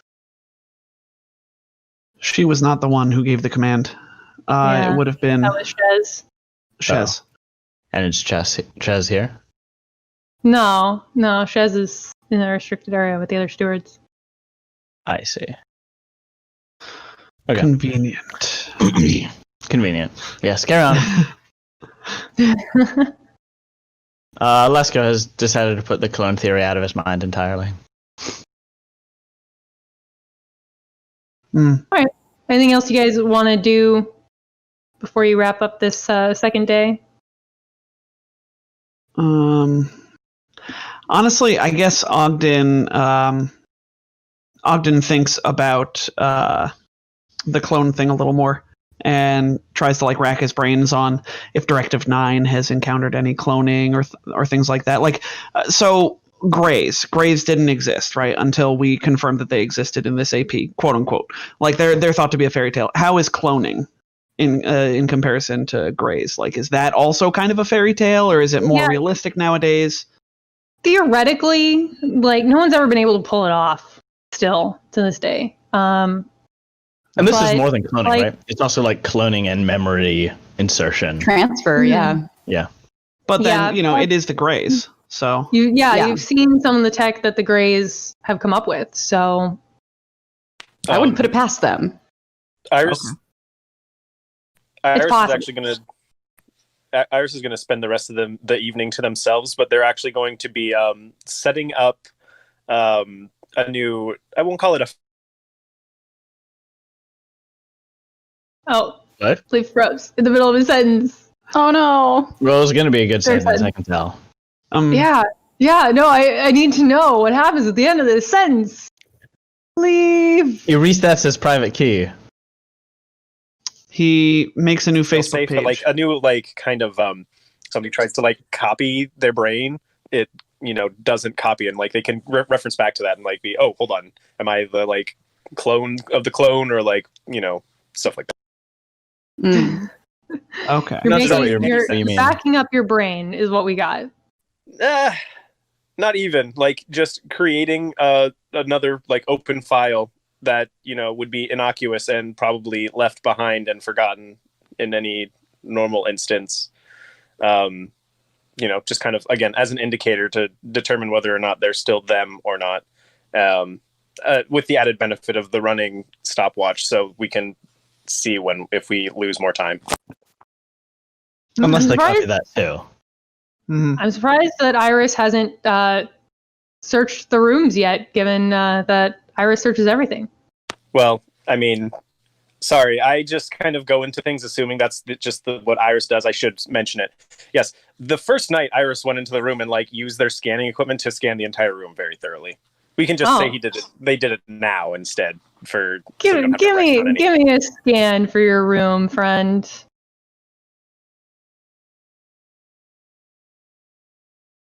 I don't. Well, you said to roll it, so I guess that means I don't get to take a 20. Hold on. Scanner's on. Perception. Ooh. That's a 29. Yeah. Oh, 29, you say? I'll take a +1 if that would benefit me at all. You don't need a +1. Okay. You do find that the voice-activated climate control system is monitoring and recording all your conversations in these rooms. Fleam. And the holovid display also has a camera that seems to be transmitting everything that happens in your rooms. Upon finding these, Iris will turn on some classical music, turn it up very loud, and then take a nice piece of sticky adhesive and put it right over the camera. You're not going to obvious, isn't it? It is. You could ask Blasco to try to disable it in a way that's bit more subtle, if you like. Fair enough. And you do have 2 rooms if you want to check the other one as well. If you tell Ogden about this, Ogden will go over to the other room. I was going to say, actually, so Iris will motion to Lasco, and like they will both step out into the hall. And then Iris will be like, so that room is under surveillance. Could you possibly do something about it? I'm going to go check the other room while you're trying to cover things up, as it were. You don't think the public hallway is under surveillance? Shrug. I'm not sure how wise that is. Fair enough. We really don't have anything to hide, I suppose. Just so. And Iris will go in and still turn up the music really loud, because Iris doesn't appreciate being a suspect after being held against their will for an undetermined amount of time. Sure. You do Intuit. Leave the camera, though. If you disable it, you could grab out the enhanced camera scanner and the shotgun microphone scanner. If you so desire. Spy stuff.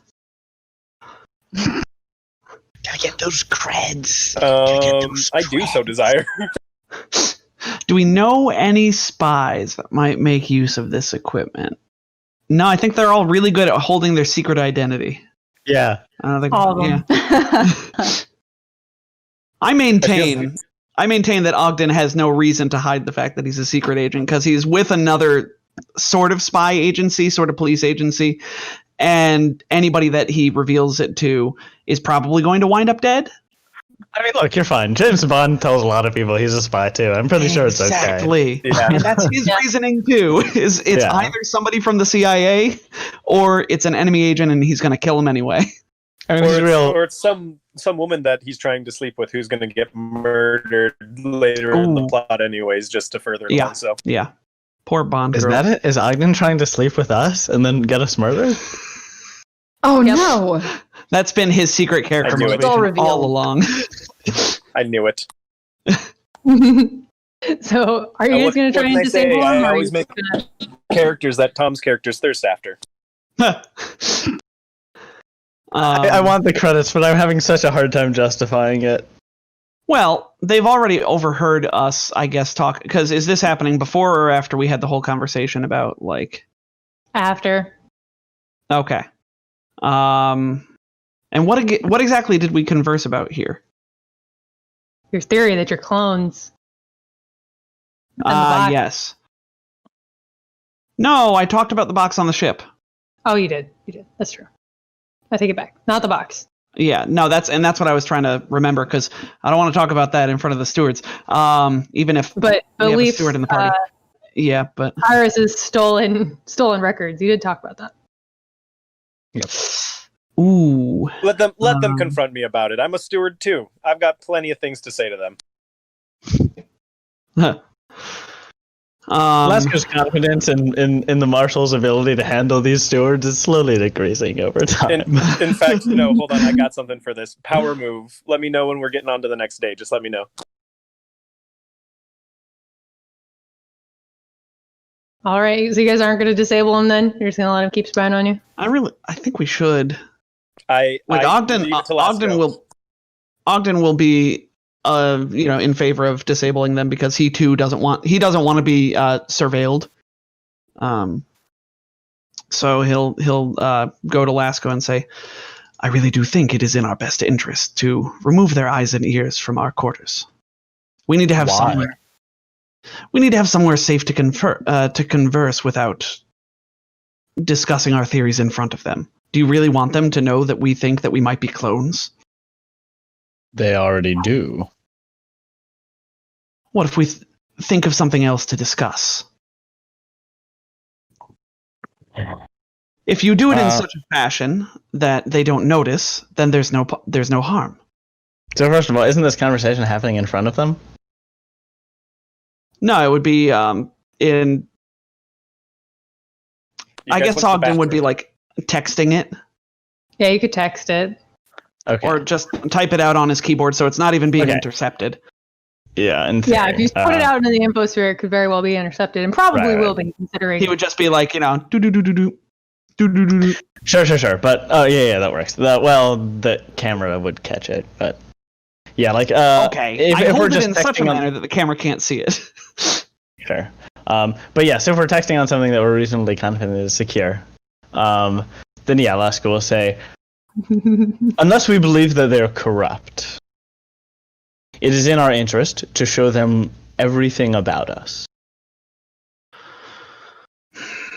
Honestly, I suspect that they might be. They're at least very hostile towards us. And frankly, I'm having a hard time trusting anybody but the three of you. And even that trust can be shaken, I'm sure, with enough leverage. All trust is transient agent, I understand. Yes. But if we remove their ability to monitor us, it's given their current state of mind, it seems likely to assume that they will believe the worst. Could you not do it in such a fashion that they just see us in our quarters and hear ambient background noises? Don't make it so obvious as to, cover the camera with a piece of scotch tape or something. Yeah, what kind of video would do that? No, That's the device is to transmit false readings of an empty, silent room. Probably. It's definitely possible.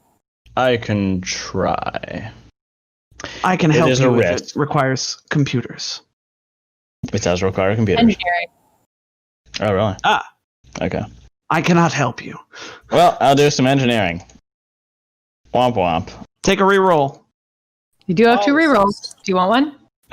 It will only. Oh! Is only slightly an likely assist. to help. But yeah, I guess I'll take the reroll. All right, this one's from Ghost. It did not. Bummer. Still, thanks, Ghost. Yeah, thanks. Yeah, you don't manage to disable it. Sad day. That's all right. Yeah. I guess let's move on. All right. In that case, the next day, you're each called in once again to answer questions. Dr. Nodens.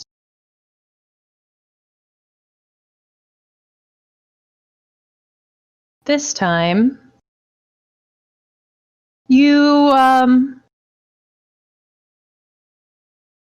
need each of you to make a will save for me. Really now? Yes. So I flip furiously between my pages. I will save with a 26. Hey, I hope. I got a 21. That is way better than I was expecting. Adelaide has a. You would think the witch warpers would have decent will saves, but they do not. Don't you get a? Oh wow, yeah. That's not your good save. Typically, spellcasters get will as their good save. It's weird. All right. Well, Iris feels good feelings about Dr. Nodens today. Oh. So it's like that, huh? Gross. Enhanced interrogation techniques involving magic.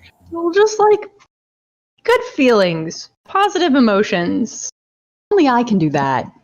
That's upsetting. I had the thing I wanted to do. Aha. As she continues to ask you probing questions along similar lines as before, but I do need one more round of will saves. Probing questions, Nick? Really? Yes. That's another 26. All right, who's got a reroll for me? There is a How do you reroll come in up? there from Buttstubble. Oh, nice. I got a 16. I hope that 16's enough. Yeah. Well, in that case, she's just sort of rehashing over questions from previous days. She doesn't manage to read any of your thoughts. What race is Dr. Nodens? Human. It's just a spell. I suppose so. A doctor that... Well, okay. No, I did play a mystic who was a doctor. Never mind. Yeah. Okay. I mean, it makes sense. But yeah, she's mostly Sure. rehashing over questions she asked in previous days and trying to read your mind while she does it, but she's not very successful. We obviously, we're aware of this. You're aware when somebody casts a spell on you. If you succeed, yeah. If you succeed.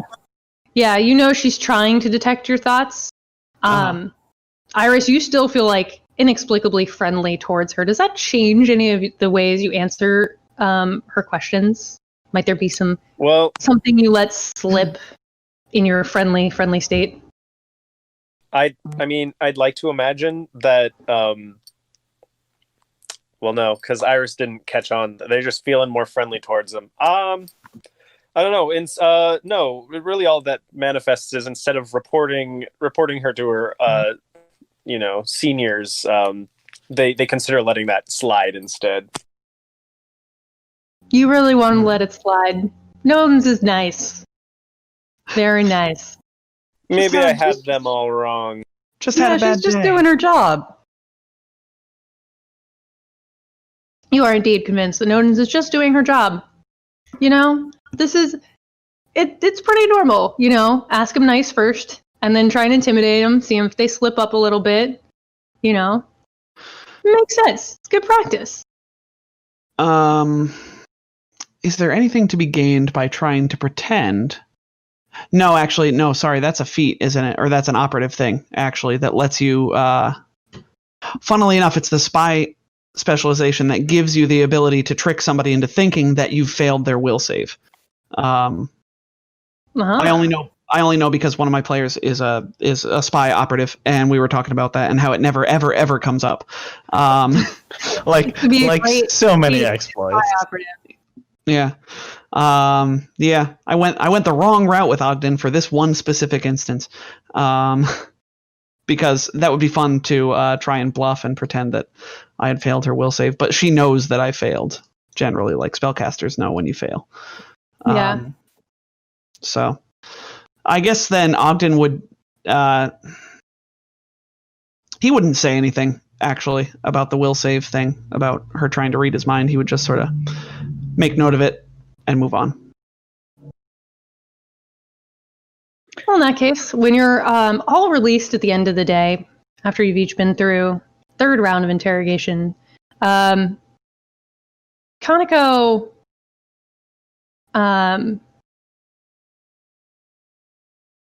asks you to meet her in the briefing room, A5. Okay. Sure. And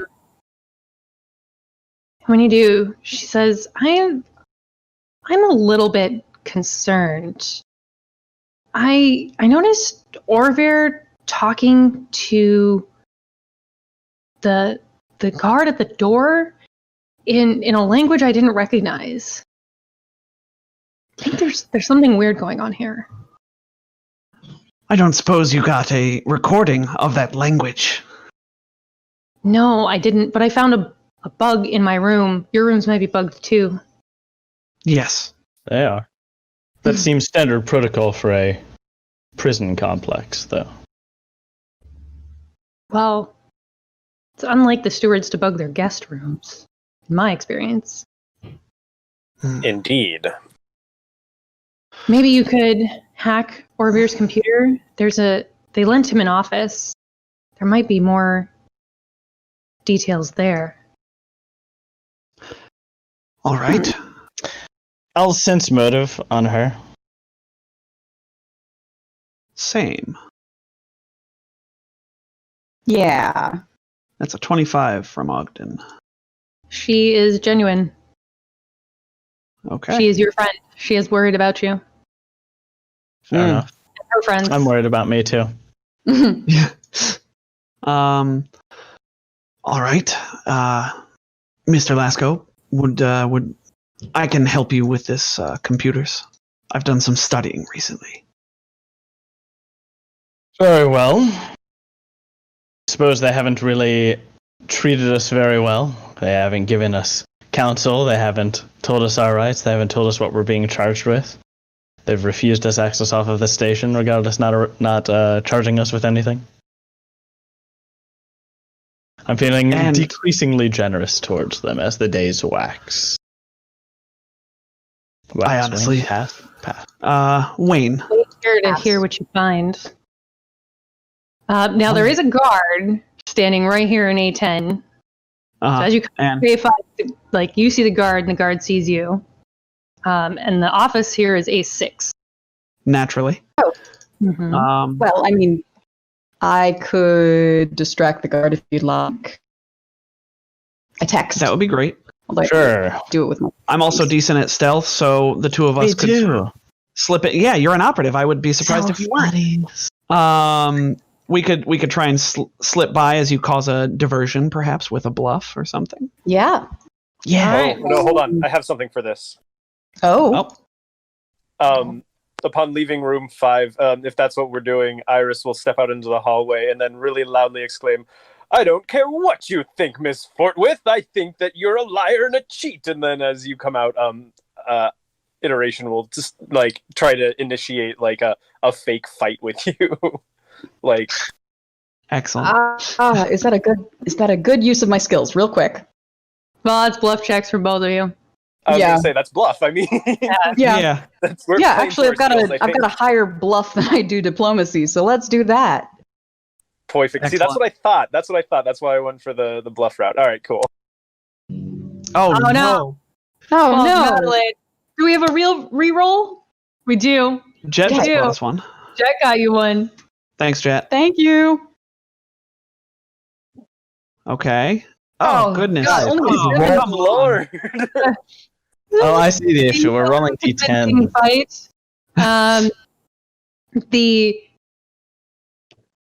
The guard doesn't try to break it up right away, but is watching you pretty intently. All right, what about our sneakies? Sneaky sneak. Don't be suspicious. Don't be suspicious. Exactly. Yes. Yeah, Sarah thinks it a lot. Less, we're bending our knees and stealthing in the shadows, and more of a we're just moving away from this fight. Don't mind us. Yeah. Yeah, and you guys manage. That's a 21 as well. Nonchalantly stroll into A6. Should we move our tokens? You don't have to. We're not moving strategically. Right now, they're just sort of there to show you where people are generally at. I'm glad you guys were sneaky. I was getting ready to do something drastic. No, we got it. Inside, you find a plain office, the desk, chair, and a computer terminal, and a small table with a couple of chairs. Doesn't look like it's been used much, but there is that computer on the desk. You guys give me a computer check to hack it. I will aid automatically with a plus 11 bonus. 23 plus 2 is 25. Just enough. You find administrative records for Pike's Peritons, including cargo manifests, details of jobs, all pretty routine stuff. And there is a map of Veros near Takala's base. Terrapin Station is marked on this map with the universal symbol for emergency meeting place. And there's also an accurate schematic of Takala's base. So now you guys have reason to be able to see this whole map. That's why I didn't bother doing dynamic lighting, because I figured you would get this. Okay.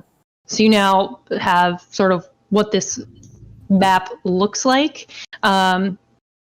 Quick overview, I guess. You guys have been to the medical bay already, and the interrogation room here attached to it. A14 is the doctor's living quarters. 15 is the reactor. 16 is a cargo bay. 17 is a garage. A20 is just sort of the atrium in the hallway. A21 is a security station. Behind that, you've got the inspector's quarters and private office. 24 and 25 there. 22 is a chapel. 23 is marked as a training room. A18A and 18B are barracks for the stewards that work here. A7 are bathrooms, and then these A19s are more private quarters for those of higher rank. Okay. Well, at least we found the bathroom. Whew. Yeah, thank You did. goodness. I've been holding it for 3 days. Yeah, the Greys didn't have bathrooms. Greys don't need no bathrooms. Yeah, they have, what is it? Telepathic messaging. Callback. So, and we don't find anything else on this guy? No communications. Just, like I said, just those administrative records. Nothing especially interesting there. The map with Terrapin Station marked with that symbol for emergency meeting place. Terrapin is in the turtle. Maybe? As in the entire station is an emergency meeting place? No, this is Tricala Space. This is Tricala Space. Terrapin Station is marked on the map. Where is Terrapin Station in regards to where we are? It's just a short journey overland. Okay. It's not terribly far away. This isn't a map of the whole moon. It's just a part of Veros near the base here. So it's not terribly far away. And the schematic of the base that we just went over. I must admit, this doesn't seem like much worth breaking into somebody's private computer for. No. Let us see if we can get back out. I suppose take the administrative records, so copy them to your computer. I've already copied them, yeah. Excellent. So we'll sneak All right. out. Meanwhile, in the hallway, how's that fight going? Give us some. Give us some role playing. Well, there. if you had bothered to check your sources, we wouldn't have to hodgepodge together some amalgamation of definitions here.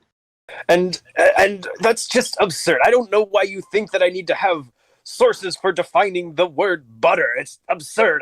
I'm done. I'm leaving. And Iris is walking off. Give me another pair of bluff checks to keep the guard's interest. I mean, he's having a boring day. Mm-hmm. That's a good bluff. Gosh Nice, darn it. 29 and a 15. Yep, you guys are pretty engaging. 31. Lasco's stealth is pretty good. Ogden, give me a stealth. Here it comes. The stealth Be nonchalant. check. 18. Yep, the guard is still busy watching this dispute in the hallway and doesn't pay much attention to you guys. In closing, Iris throws their hands up in the air and just says, "Whatever, I can't believe it's not butter," and storms off. Hopefully back into the briefing room to talk with Kaneko. Sure, yes. Or, I mean, you could storm off down the hallway the other way and then come back a little while later trying to look abashed. No. Storms into the briefing room. Ogden rarely misses getting slammed by the door as he tries to sneak in. Yeah, you just sort of slip in. Well, did you find anything? You're muted, Simon. No, we didn't. We found schematics. Oh, well.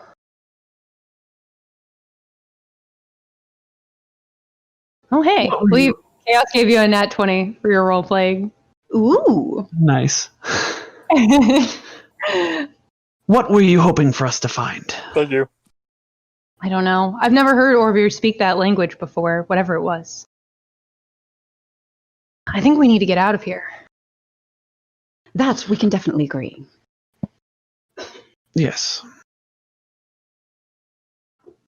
I don't Where think it would we escaped. get a ship? Well, our ship is in the hangar, but I don't think an escape will be possible without damaging the starship unless you can get to the command center and open the hangar doors. We need a distraction. All right. Would we take anybody else along with this grand escape plan? Well, I think all the Peritons are okay. They've been acting normal, except for Orvir. You know, a diversion in the reactor could be a possibility, though it might raise an alarm. Do you have any ideas? I suppose we could compromise the reactor. Ooh, sounds dangerous. Certainly would keep them from chasing us, for the time being. That's true.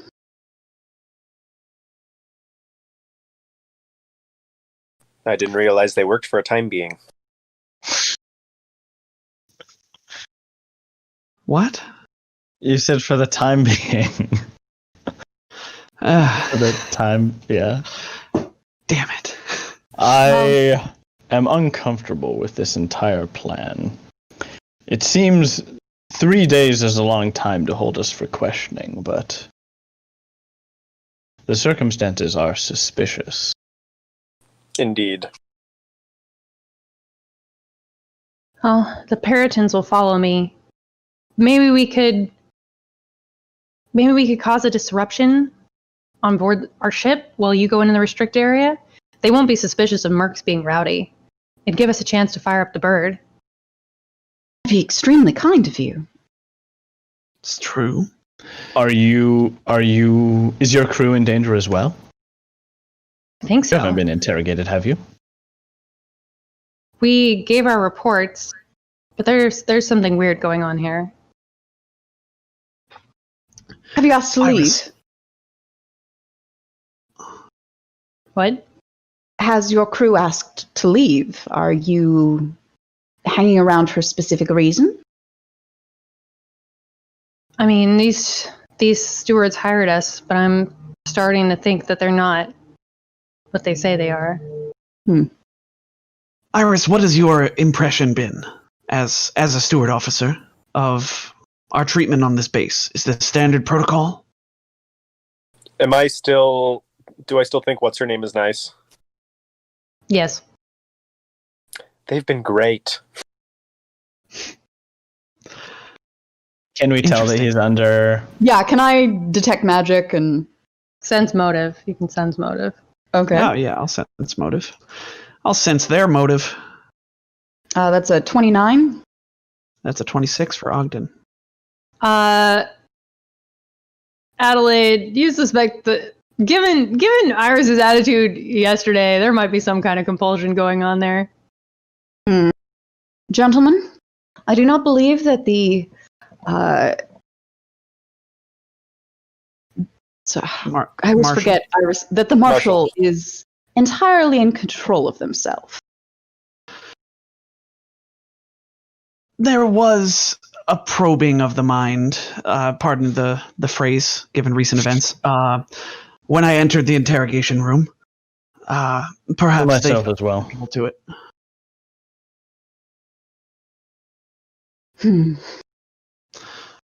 Even more concerning that everybody experienced it. It isn't particularly surprising. I don't think that the law forbids the use of magical compulsion effect. Don't you think that it's a lot of things that don't seem surprising piling up to form one giant mound of surprise?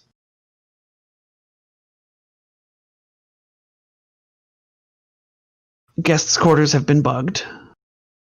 We've been mentally compelled to be cooperative. To what end? We've given them our story. They've questioned us for 3 days, and they still show no signs of letting us go.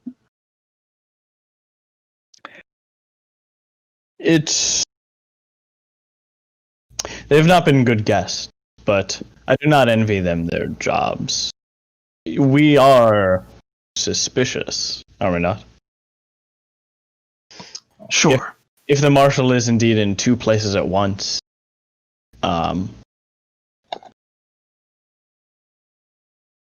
if anything, they don't seem as malicious as they do incompetent. Their questioning has been unchanging. Really, it just seems like they've never encountered anything like us before and are scrambling to figure out what to do with us.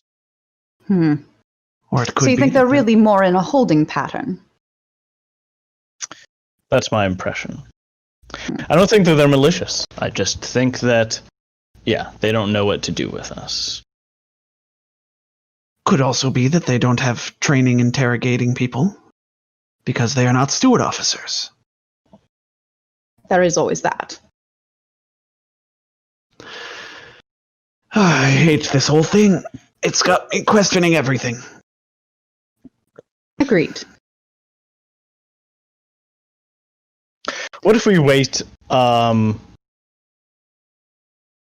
few more days to see how things progress? If they begin to act increasingly malicious or desperate, I'd be more comfortable staging a violent jailbreak. I don't think we have the time. I mean, they've already compelled you to be friendly towards them. But it would give us a chance to run some counter surveillance on them. Perhaps catch Orvir speaking this language, give us a chance to recognize it if possible. That could connect. Yes? Just curious how long this compulsion lasts. 1 day. That's a long charm Ooh. person. Probably not a charm person. Yeah. It could be charm person, actually. But Well, then Iris is just standing there smiling. Let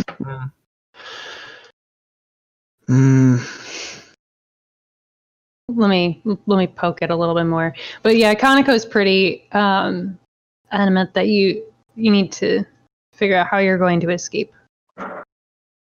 Today? I will out of character point out Oh, we should set a additional time. like Doesn't victim have to be right blaming and Second. Sorry, what was that, Leif? I Yeah, will point out it at the lasts a jumpsuit while. It's not quite 1 day, but it's like 4 hours. Okay. Oh, okay. So, like in the evening, we can have this conversation without him being under the influence. Yeah, actually, we could, for the sake of the story, we could have it wear off about now. Oh, fantastic. Iris Because is, like the rest of you went in, maybe he went first. And Sure. yeah. They went first. you're right. So the smile just melts off of Iris's face all at once, and they kind of look around, and then they just fucking pronking storm back to the room, grab that piece of paper, and then walk up to the guard and insist on being let through. Oh boy. Wait, Oh, boy. what? I must speak to the doctor immediately. I'm sorry, sir. That's not possible. Iris, I must insist Iris that fake you coughs. turn around and move away from the door. Iris fake coughs, but I'm sick. I must speak with the doctor immediately. Sir, if you do not back away from the door, I will be forced to tase you. Iris. Ogden appears in the hallway behind you. Iris, why don't you come in here and cool off? We need to discuss this rationally. I understand that you're upset. Iris will allow you to lead them into the back into the conference room, but when they get in there, Iris smashes the first screen they can find, like puts their fist right through it. Reasonable. I'm going to kill her. Perhaps not right away. Is magical compulsion uncommon for stewards, Marshall? It is a blatant misuse of magical powers. It is an enhanced interrogation technique, and I will make sure that she loses her job over this. I see. All right, I've been convinced. Well then, what shall we do? Your plan was a sound one. Your mercenary crew can have a loud party in your ship. Warm up the engines if you think you can do so without raising any alarms. We'll hopefully that guard at the door will abandon his post and we'll slip by to the reactor. I should be able to rejigger it to not explode, but look like it will explode. When should we start the distraction? Give us 15 minutes to prepare. Do we have any information about like guard patrols? They seem to rotate every 8 hours. Are there fewer on watch like during the night? You've always seen one at the door and one in the guard station. Okay, so doesn't matter. So perhaps in an hour or two at the changing of the guard. Sure. All right. So you guys want to do like what is it? It's 7 to 3. You guys want to do like 11 o'clock? Sure. Time is generally immaterial in RPGs.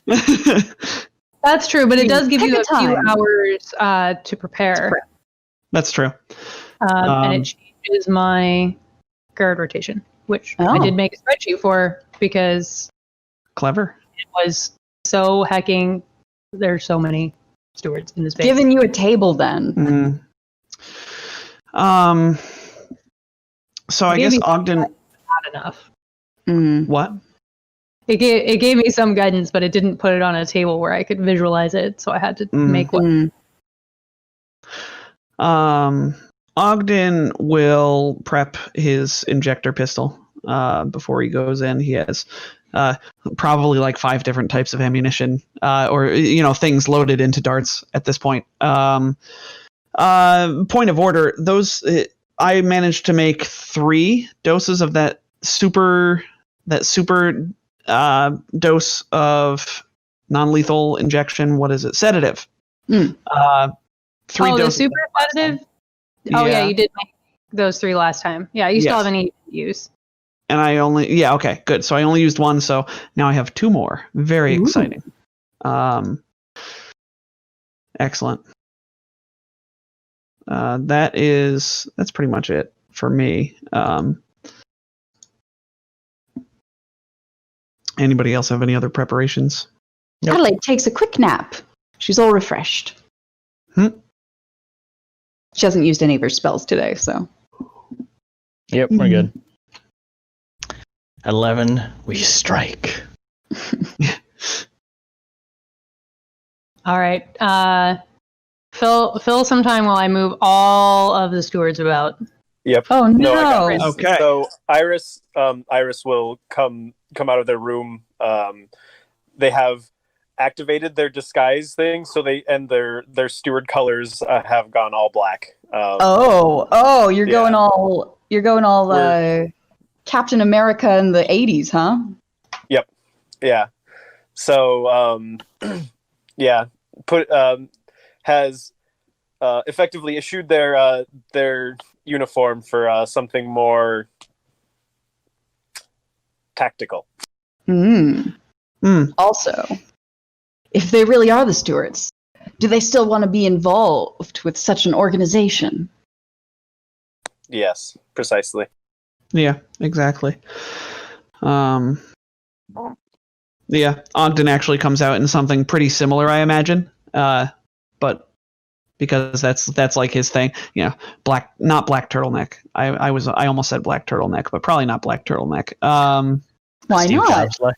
I think Ogden would look good in a black turtleneck. Yeah, well.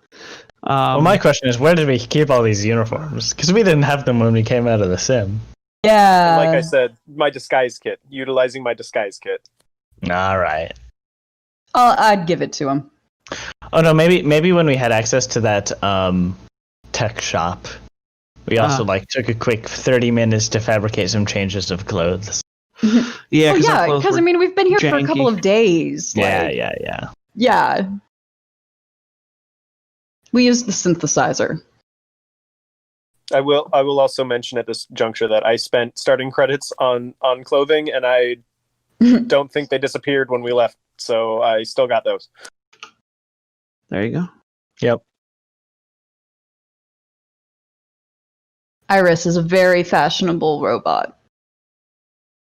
I guess. Oh, you know what? Before we go, Ogden will hit everybody with what is it? There's a stimulant or an excitant, whichever one gives us a bonus against sleep saving throws.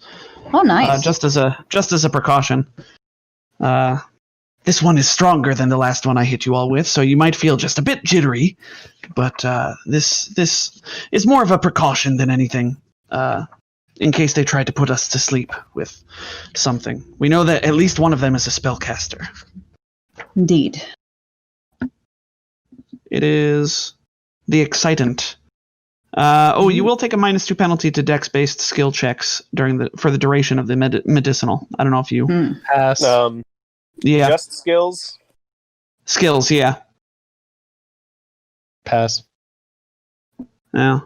Yeah, I think Ogden will. Gotta keep my edge. Well, yeah. I'm just imagining it turns out that Lasco is totally straight edge. Like, he doesn't even take caffeine. It's possible. Oh, I guess anyone can be a Mormon, even a Yosoki. Never get high on your own supply, man. I think that's why the Mormons don't take drugs, right? Yeah, no, that's it. You got it. Totally. Got in one. Oh no, I missed one. Oh no! No. Okay, I'll show everyone how cute Topher. Oh no, I won't. He ran away. He heard me talking and he I was fled. gonna say, Topher. shy cat. He's such a dumb. He is a dummy. I forgot to prep one of the stewards, but that will be fine. You just won't fight that one. You're not supposed to fight all of these anyway. If you do, it's gonna take all heckin' day. But they are all in their correct positions for 11 o'clock.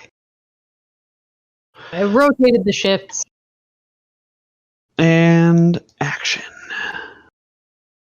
We get in position to attack as soon as there's a ruckus. Yes, hero music starts playing. Should we move things now, or? Yep, you signal. Yes, now moving tokens is in order. So why don't we wait in A5? Here. Conoco, these two. I mean, Iris is in their battle gear, so they're gonna actually hang out down here until they've heard that the doorway is clear. You guys signal to Conoco, and those of you close to the door here can hear some chatter over the steward's comm as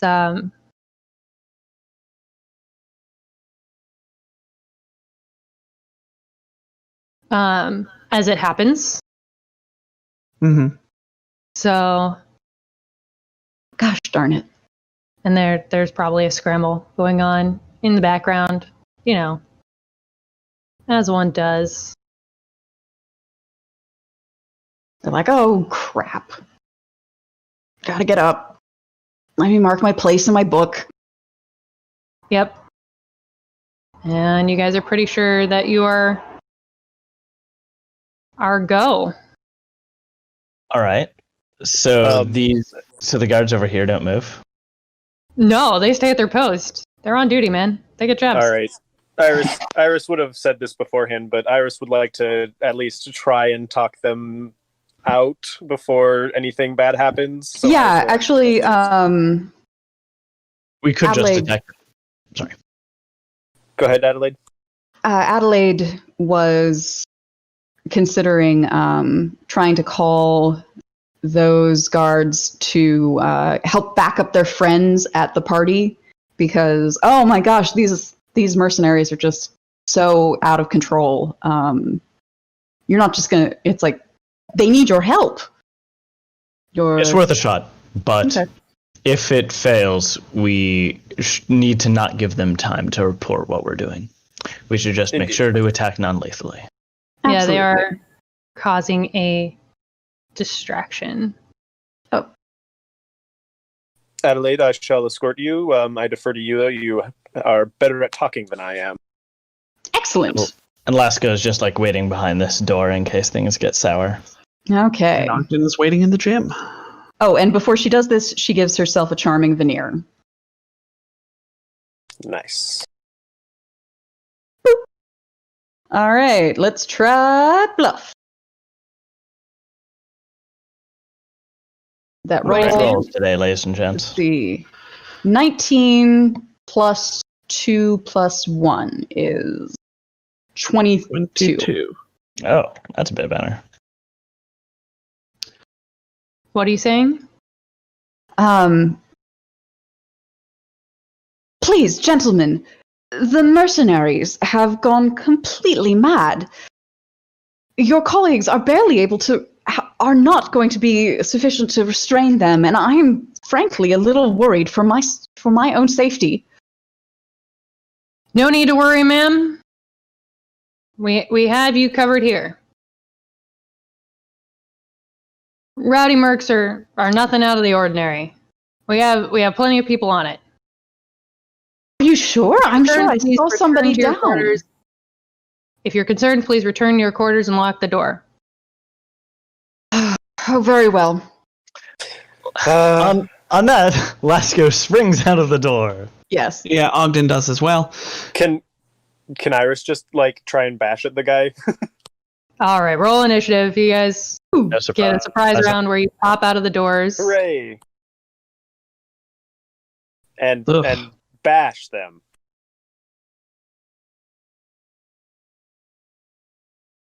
I always got to roll so low. Yeah, my initiative was not much better. Find the right ones here. Sorry for the lack of music today, friends. My computer was not cooperating with me in a different, new, and exciting way. Ooh. So much fun. Play Sirenscape. Oh, I'm on the wrong layer. I'm like, why can't I select this token? Huh? Helps I if see I'm it on the over right there. layer. Oh, hi, Topher. He's a big cute boy. And this one is He's a big dumb boy. Big cute dumb boy. Very that. Oh heck, is this room 11 a security room? Yes. Okay, never mind. I got a thing I'm going to do instead of attack. Oh. Nice. Cool. All right, let's sort these. Descending. Ogden already did a leap out of the room, but he still's got a little bit more movement there. But we'll start with Iris. What do you do in the surprise round as you jump? Jamming the door behind me. Engineering. That's a 22. It's a pretty good jam. Nice. All right, Lasco in the surprise round. Jam. As Adelaide says, very well. And Iris turns around to jam the door. Lasco springs out of the meeting room while the guard is distracted by shouting at Iris. Spins behind him and gives him a quick punch to knock him out to the back of the head. That would be a move. You only get a move or a standard, but you can move over there. Oh, because you got the. Yeah, you can do Quick trick. as a standard action. That's right. The quickest. Okay. The only indication that Lasco is in fact an operative. I failed my trick attack Actually, as a usual. Trick, but it is a hit for 12 damage. Very nice. For 12 non-lethal, yeah. Yeah, so I discussed this in the text chat, but I think reading the rules, I can, since unarmed starts non-lethal, I can probably choose either non-lethal or lethal. Oh, yeah, probably. Yeah, that makes sense. Doesn't get to act in the surprise round. Ogden, you started moving. Would you like to move any more during the surprise round? No, this is an awful place to fight, and no matter where I go, I'm not going to be able to do exactly what I want with ease, so I will stand in this hallway. Sounds good. Adelaide, surprise round, move or standard? How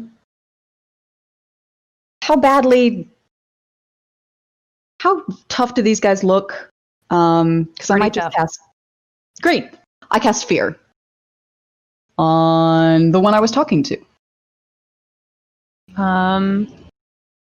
Okay. Huh. What does fear dear. do if you can't get away? I think it makes you just fight to the death. I think you. You cower, don't you? I You think flee so. from the source of your fear as best you can. If you are unable to flee, you instead fight. You take a -2 penalty to ability checks, attack rolls, saving throws, and skill checks. I see. Okay. That's changed. That's arguably a better effect than just making them run away. Yeah. Deeper into the Well- base that we don't want people to know where we're going yet. But they run away first, so if they can run away, they're going to run They- away. But she asked if Um, her question. Yeah. they made the save, so they're just shaking for a round. Cool. Shaking is still pretty good for you guys. And then they don't get a turn in the surprise round. Iris, first roll round. Iris is going to full attack With flanking. with flanking. Yes, that first one's probably going to hit a 23 for 10 damage, but then 9, 10, 11 for 12. Yeah, damage. 11's gonna miss. And You the managed- shock pad is, of course, turned to non-lethal damage. All right, Blasco. Let's go. We'll do the same thing. A flurry of blows. Well, it's one blow. Yeah. Well, there were a surprise round than this one. Is his CR above 3? It is indeed. Let's go. Again, fails to trick attack, but does hit for 11. So non-lethal. All right. Maria's here. It's hacking stuck behind a door, which is rude. Flip to his full stat block real quick. Please hold. Sorry. Doing things. Yeah, you don't have to usually do strength checks as an NPC, do you? Yeah. No, I never put unless it's a skill I know they're gonna use. I don't really Yeah. I don't bother putting their engineering on their sheet. So hold on while I see what this Reptoid, Steward, can do about this. Y'all didn't hear that. Nope. I almost actually didn't hear it. I'm gonna try and shove open the door, and fail at that. And try again. I get no. That would be another standard action. So pound on the window ineffectively, I suppose. Poor Steward. You know what he's gonna do? He's gonna go to knock out that window with his hook sword. That's what he's gonna do. Cool. Heck that window. Sabotaging his own building. That's gonna come out of his paycheck. Look, he's What? past paycheck? thinking about These that are right just now. Actors. He's gonna smack the window real hard. It's gonna crack a little bit. Ogden. Ogden. Let's see. Ogden will pull out his static arc pistol. That has the stun property with his tail, because he already has his needler pistol in his hand. And so he'll shoot this guy. It has the stun property, so he turns that on and then shoots through cover. Oh, I didn't make a macro for that. All right, so single shot, waiting for the window to let me click. It's not going to miss. Oh. So an 11 versus EAC will miss. Mm-hmm. Okay. Amazing. That is my turn. All right, Adelaide. All right. Adelaide will. Just a moment, sorry. Let me check something.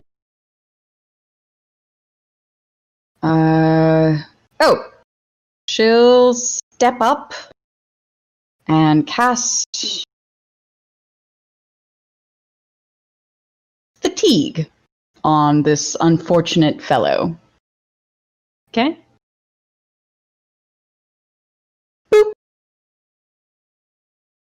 Kind of save his fort save. But it's only Oh, I guess He's gonna does she fail. does she have to hit though? Oh, right.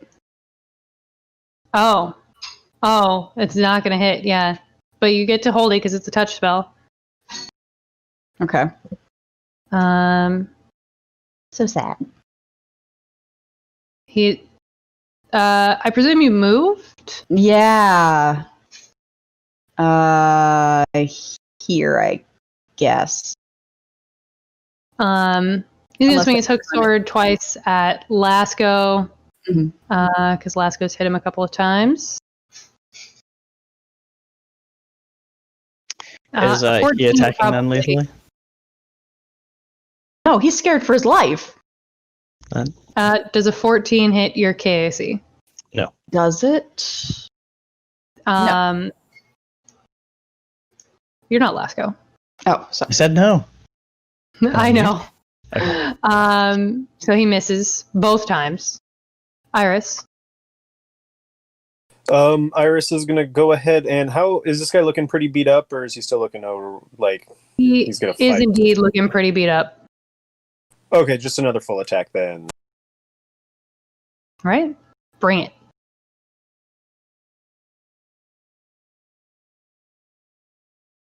Bringing.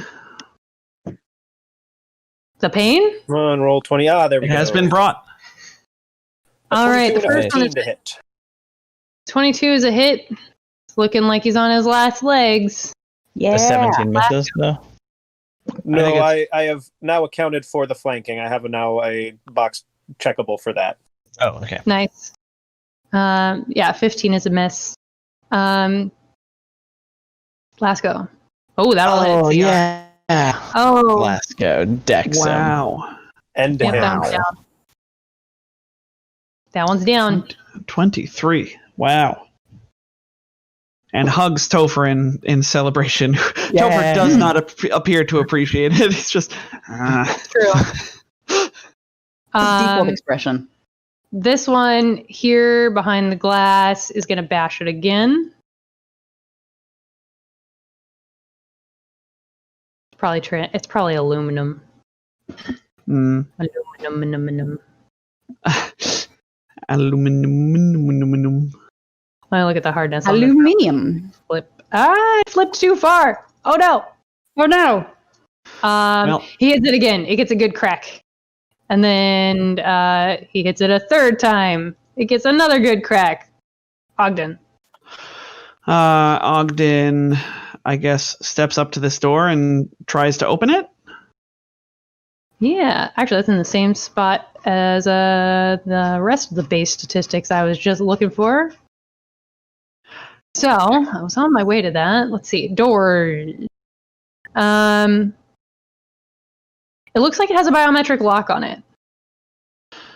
Ogden reaches down as his standard As the guy's action hand and smacks pulls it. the guy's hand up and smacks it against the pad and or his face if that's required. I think I the don't know, face would man. be I fine. think Makes his eye open. it sounded like you used your two actions just getting up to that door and checking it. You did. You did actually, yeah. But you can tell Adelaide, whose turn is I mean, next. She okay. could drag him to the door. All right. Okay.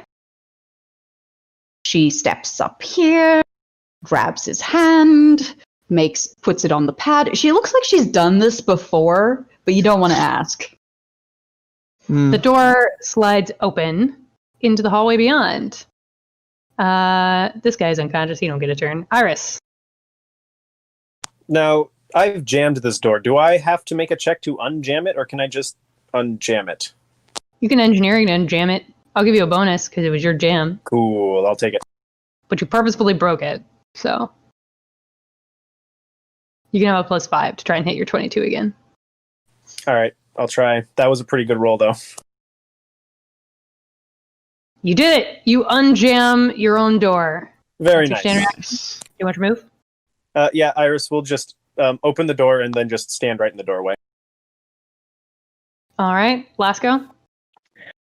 Just as the door opens, Lasco zips across the room under Iris's legs, bounces off of that western wall and lands on this side, and then does a whirlwind kick. Okay. That guy did have his sword out, though, Do it, so but he you gets missed. attack of opportunity, right? A whirlwind Yeah. kick way above. Oh yes, he does with his hook. He That's does get a He was swinging it out the window. Now he's swinging it at Lasco. Oh, that's a crit. Yeah, we'll say that's what interrupts Lasco's hit. Yeah. 31 slashing damage. And you got to bleed 1d4. You're what? You said? There goes all bleed. that stamina. And bleed. No, I was asking Nick. Bleed. Okay. Oh dear. A 1d4 bleed on your turn. Woof. And then it's his turn. Seeing Lasco stumble a little bit there, it's gonna hook sword, one at each. First one at Lasco, and then I'll swing around and try and hit Iris with the second. Lasco, does an 18 hit your KAC? No, just shy. Oh, good. Iris, does a 20 hit your KAC? Hits. That is 16 slashing damage. Yes, 11 slashing damage. Boo. Ogden. That old trick. Ogden will step into this hallway, making a perception check as he goes to see if there's anything that he's missed in his, tours to the interrogation room. No, not especially in this hallway. But go ahead and roll it. We might hear something around the corner. Okay. That's a 36. Yeah, with a 36, I'll let you hear that there's definitely some low talking down this hallway. Like there's two people somewhere down the hallway to the left talking to each other. Okay. Ogden comms says over our comms, we have company around the corner up ahead. Move quietly. Oh, I'm not very good at that. Is that your whole turn, Ogden? That was a move action, and then I guess perception is a free action to check, maybe. I don't know. Ready to sedate anyone who comes around the corner. That's true. I will ready a standard action to shoot somebody if they come around the corner. All right. Adelaide? Leap. All right. Adelaide will hustle on. All right, gentlemen, I leave you to take care of this.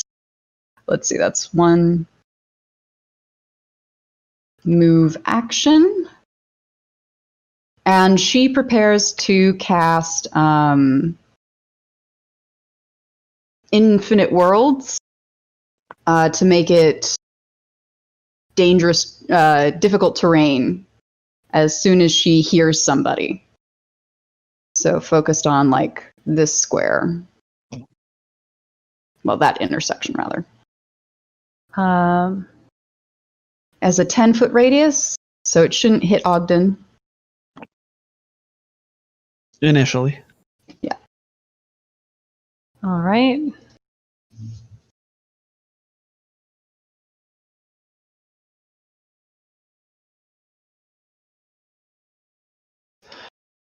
Iris, you're at the top of the round. Yep. Iris is going to end this man's whole career.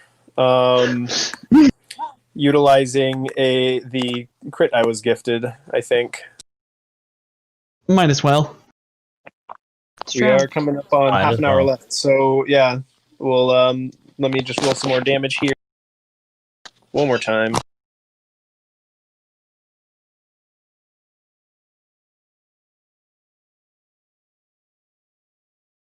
More damage.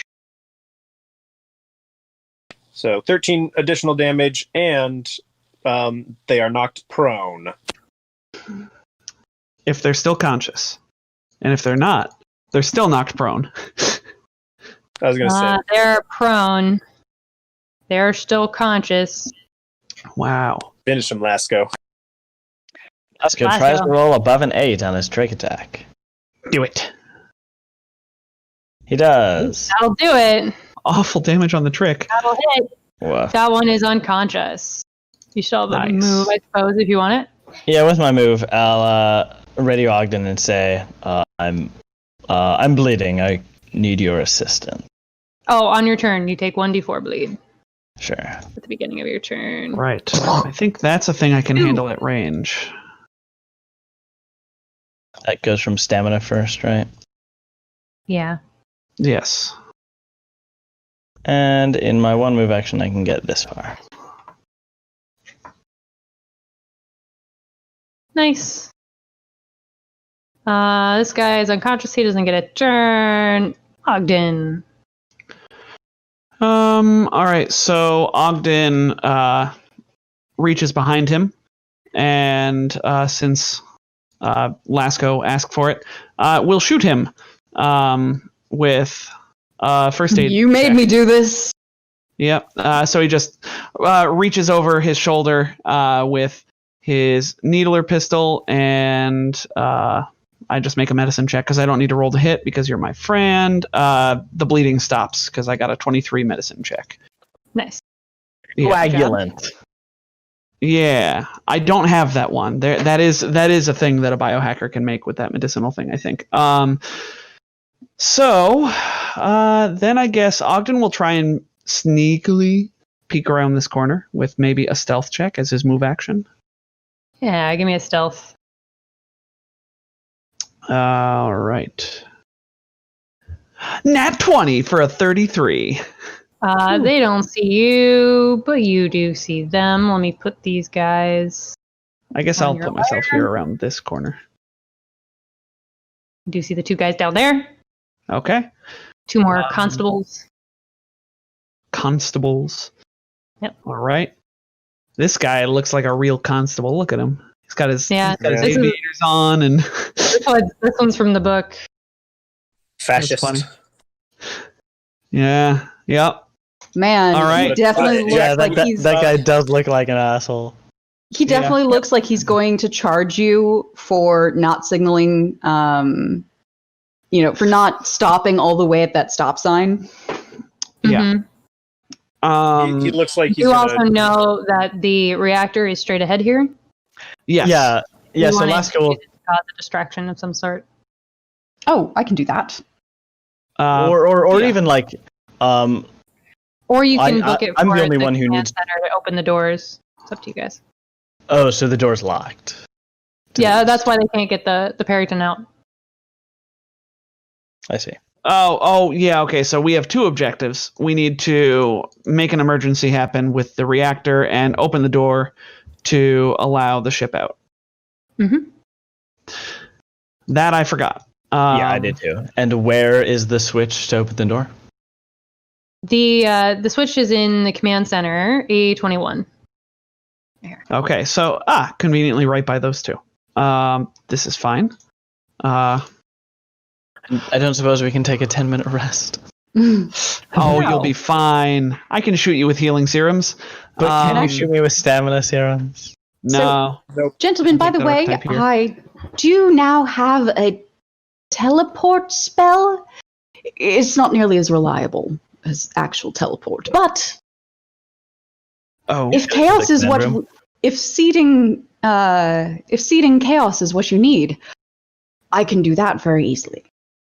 Can you teleport other Does people? not function like regular teleport where you have to have seen the place or have a good description? It is not included in the spell description. What is it called? Reality What? leap. Oh boy. Oh. So Ogden, is that all of your turn? Just peeking around the corner? Or shooting him and peeking around? Yeah, so I shoot him as a standard action, and then I take a peek around the corner with a stealth check, and that is all I can do. All right, then it will be Adelaide next. okay.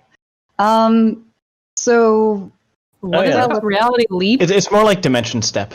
So you just pick a direction and a distance, Yeah. and then there's some randomization. Oh, as it's a if- 50% grenade. chance to arrive off target. yeah, Then your Ooh, intent square. Yeah. off by 1d6 squares. So that's a pretty big deviation. In the how building. exciting. yeah. Honestly, though, pretty much anywhere she goes, she winds up. She's in a good. She's A good gonna. what? She's in a good place to cause chaos. So Make sure you have but the also missing get the beat thrown up. weapon table up. yeah, I need to find one. Yeah, but as Ghost says, you'll be completely alone. Yeah, that's okay. Yep. Your front line is very far back right now. Is it? Is it okay? Figure it I out. think you overestimate. Okay. Okay. Come on. I just don't want you to fall unconscious. Yeah, I know it'll be inconvenient, but fine. Where's this table? Gosh darn it. Okay. It's not a table, it's a diagram, which is why it's hard to find. We should. Does anyone have one handy or remember how to find one quickly? Sorry, which diagram? The spot. I'm missing with a thrown weapon. Yeah, you can just roll like a D8. Go clockwise. Right, but we need the diagram to know which direction the D8s mean. We can just North assign it is arbitrarily. That doesn't matter. North is 1, going clockwise. Does matter. Does anyone know how to find the diagram quickly or have it handy? North is 1, and it goes clockwise. But okay, but I have trouble with that. 1, 2, 3, 4. Which is why I'm asking if anybody has it so I can make a handout for it so we don't have to do this again. No, not Very offhand. sorry. But nobody has it offhand. That was the question I was asking. Thank you for answering it. Googling Leaf can, missing with a thrown weapon starfinder diagram is not working. Leaf can help us figure it out since he can visualize it in his head. They can visualize it in their head, rather. Indeed. Adelaide, what are you doing? Okay, Adelaide is going to attempt to reality leap to the control room. A21. That's an awful long way. The range is remarkably long. Not his long range. Yep. Okay, which square are you trying for? Man, I've got to do it at least once, guys. Okay. She's going to be aiming for that for this this square here. The one behind the desk. Yeah, behind the desk. Do you want to succeed on high or low? High. Aim high. All right. That is high. Yeah. Right there. You are now inside of the locked command center. Oh, this is beautiful. I love it. The guards outside can see you, but they're behind a thing. So Iris is going to trigger their held actions. Do. And they're going to shoot you. Iris turns the corner and they just see a wall of shield coming down the hallway at them. Yeah, that's fair. Does a 23 hit your EAC? It will. So that's going to be 5 and 7 is 12 damage. And then the other one's going to do the same thing. Type. Fire. You lucky duck. 18 misses though, doesn't it? Meets. 9 more fire damage from the other one. As they both take their shots, and then it goes back to being your turn. So, no, that was a double move. Oh, all right, Lasco. Good tanking, by the by. Lasco wishes he had stamina. Lasco. 2, 3, 4. Lasco dashes down the corridor, much faster than everyone else. Good.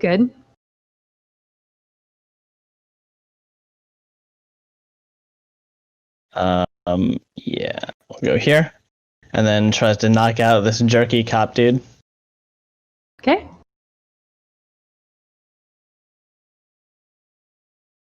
Hey Ogden, what were they talking That's a about? miss.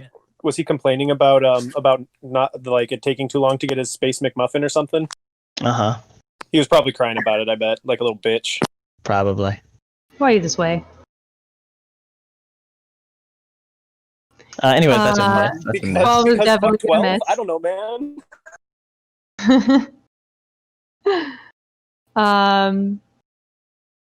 The constable is going to drop the rifle, pull Oh wait, didn't he ready? sword.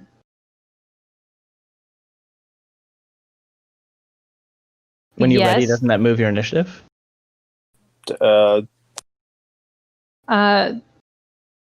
delaying moves your initiative. Is it? Ready also. You connect whenever you want. I think that's a Pathfinder 2-ism, actually, but we can do it. I think that's I'll look it up, but in the meantime, you can do whatever. Ogden, go ahead. All right. Ogden steps over here, tries to shoot carefully past Lasco at this Iseth-looking one. And... Uh-oh. Oh, we've lost Leif. They'll be back. They'll come back. They'll be back. Shoots him with a tier 1 medicinal. No, you know what? Let's... yeah, I'm shooting past Lasco. It's not great. Shoots him with a tier 1 medicinal. I'm short. It's okay. Not mechanically speaking. That's only a 14 to hit KAC.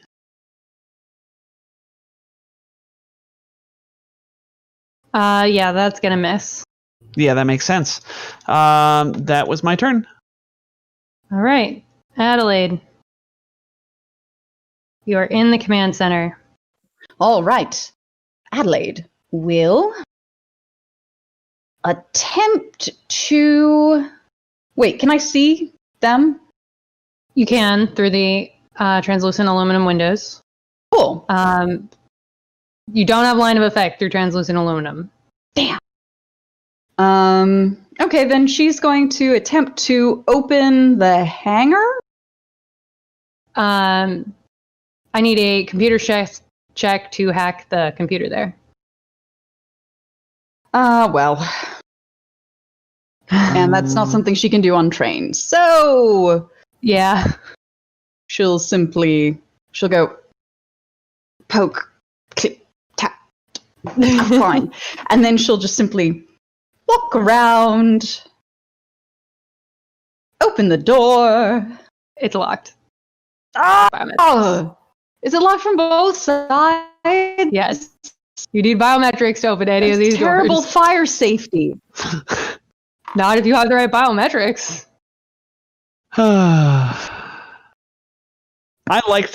should have cut off I the liked hand. this plan. I did. I liked it in theory. In practice, I was worried that exactly this would happen. But it is really funny, Okay. right? Oh, yeah, it's Adelaide great. is stuck. Okay, Adelaide's stuck. Rattling the doorknob.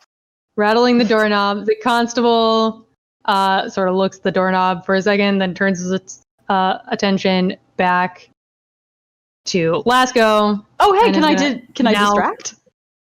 Hey! Pull the sword. That's a whole feat. No. Does a 16 hit your KAC, Lasco? No. All right. Gigson is gonna do a similar thing with another hook sword. Come on, hook sword. I believe in you. 24 versus your KAC. Hits. For 18 slashing damage. Owie. Iris. Waits for Lasco to kindly get out of their way. All right, Lasco. One moment. Lasco. If you wait, I can shoot you with a healing serum. Lasco also delays? Leapfrog. Ogden? So go, yeah, Ogden, Lasco, Iris, yeah. Yeah.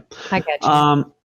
Ogden shoots Lasco with the Mark II healing serum that he has loaded into his Overkill. his injector pistol. Overkill? Okay, well then it's a good thing that I also have a Mark I loaded in here. So, Oh, nice. yeah. This auto hits, so take 1d8 hit points back, my friend. I'll roll it. Nice. All right. Do you want anything else? And then I guess Ogden will try and, squeeze against the wall for Iris to charge by. And that is my turn. Okay. Lasco? Lasco will... Ooh, can I 5-foot step up the wall, leaving a space below for Iris? Since I have Iris a is more than 5 feet tall. Oh yeah, but everyone occupies a 5 by 5 by 5 cube, right? Yeah. Or you could Fair. just step to the right 5 feet. Yeah, but you can 5 foot this shift way is up more the wall. cool. This way is more inconvenient for them. And it uses my climb speed. So yeah, Iris Lesko takes a 5-foot step up with his move that triggers Iris's action. Iris. Unless Iris, did you have a readied action or a delayed action? No, I was just waiting for you to move out of the way. So I just So actually, Lesko gets to finish. That's fine. I'll ready an action to attack once I have flanking. So then All right. And then so then you Lesko- end your delay, yeah. So, yeah, okay. It takes 11 electric damage from Iris's charge. And then Lesko. Failed a trick for but hit for 10 non-lethal. Okay. Iris went. Adelaide, you are trapped in that room. Very sad. What you gonna do? You're muted. Nope, wrong double one. muted. Wrong one. I'm sorry, I was You crunching ice and I wanted to be considerate.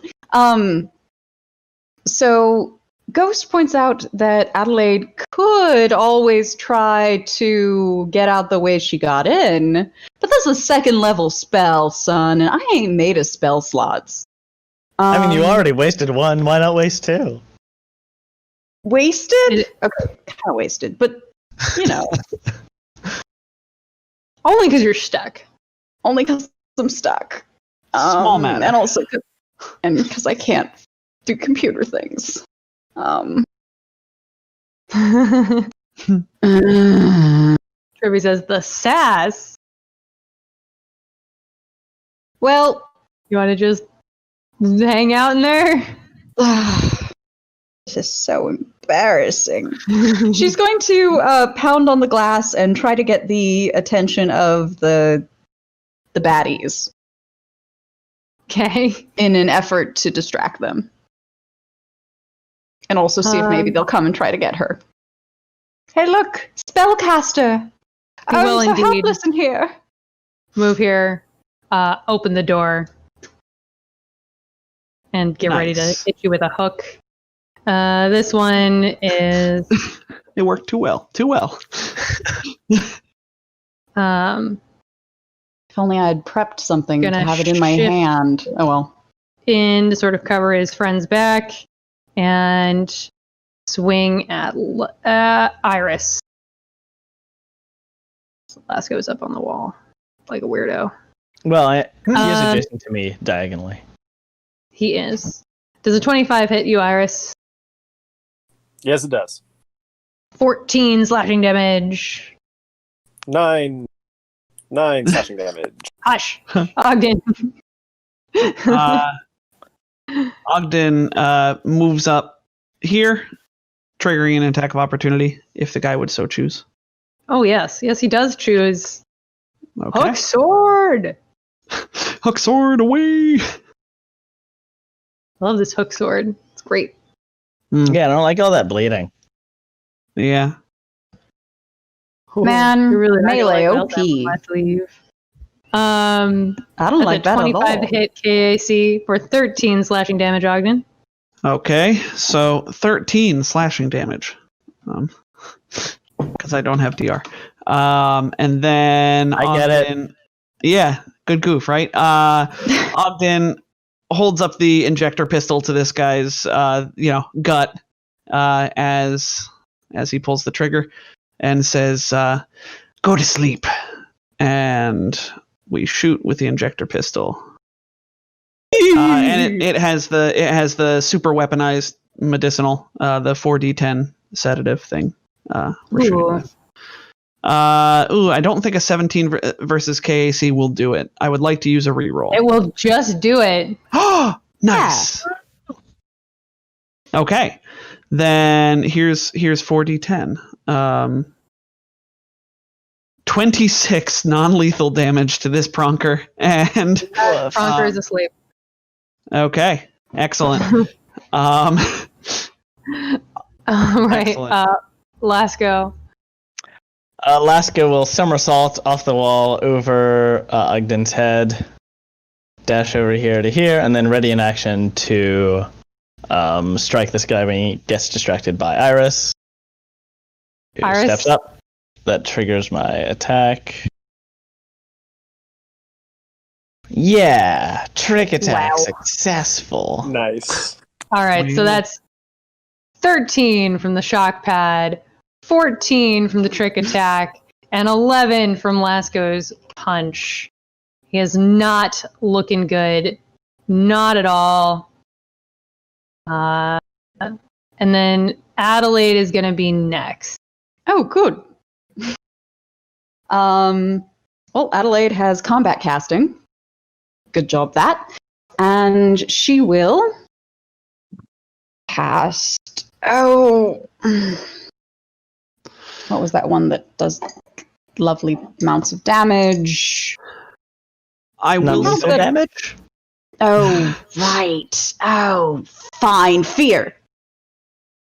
I will say you could also. There's nothing stopping you from taking a 5-foot step backwards. As exciting as it would be to use combat casting. Yes, well. She takes a 5-foot step back. Oh, thank you for getting the door. Fear. Betrayal! He trusted you! Uh-huh.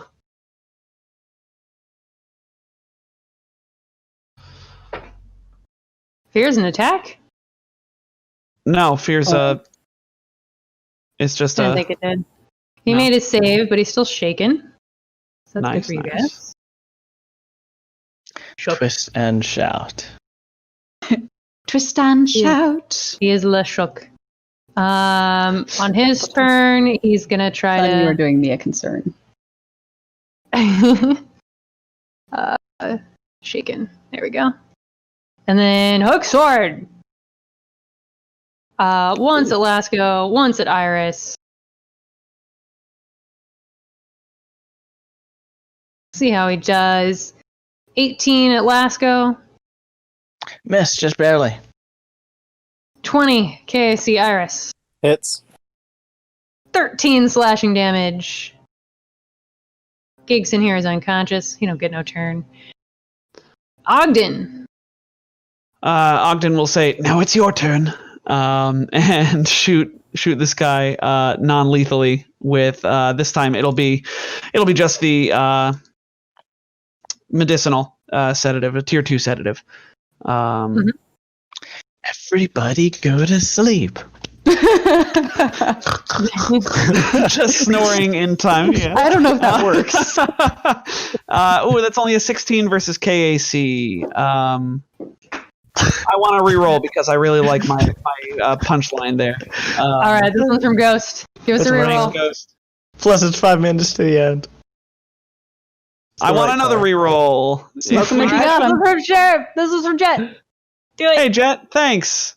Give me something better. There it is. There we go. That's 21, 23, 19 versus KAC. That'll hit for 9 damage. Plus Oh, plus 4. that sedative. one is also unconscious. Yes. My one-liners Not are out of so the on woods point. yet. Great work. Thanks. Lasco. Laska will dash inside. Not super surprised that Adelaide was unable to use the computer, but he isn't a jerk about it like Simon is. Thanks. Computer's check.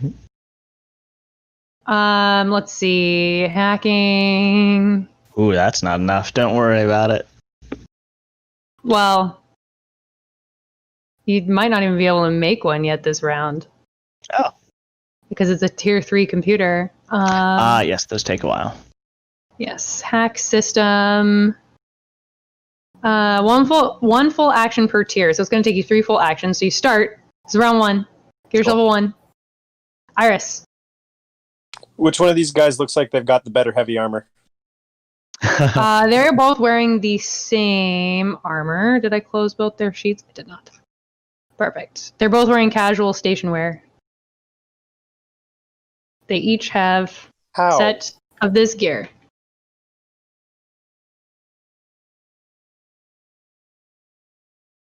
Now, when they fall unconscious, do Wait. they turn into astrozoans? Wait, Casual no, station those are the wear is- other ones. Hold on. This is the gear list from the other ones. I duplicated and changed the things I needed to change, but apparently I didn't change their gear. So I'm looking at this and I'm like, wait, where's the hook sword? Oh, mm-hmm. They have the wrong list in their sheet. I apologize. Here it is. They have a D-suit 1. These guys have this stuff. Oh. Not the first stuff. Wow. Hey, Simon, remember how you said, "Oh, we'll find armor"? I'm sorry. Eventually? I lied to you again. There are too many stat blocks here. Ignore all of that. These guys have... I looked at it again and went, wait, this is still not right. These guys have the Lashunta Temp Weave. Hook sword, pusher decoupler, and the personal comm unit. I was like, wait, why is this still not... Lashunta Temp Weave is also light armor. Also light armor, yeah. Oh. Sorry, Iris. I thought you as decided your- to ignore me. Iris just throws their whole turn in the trash.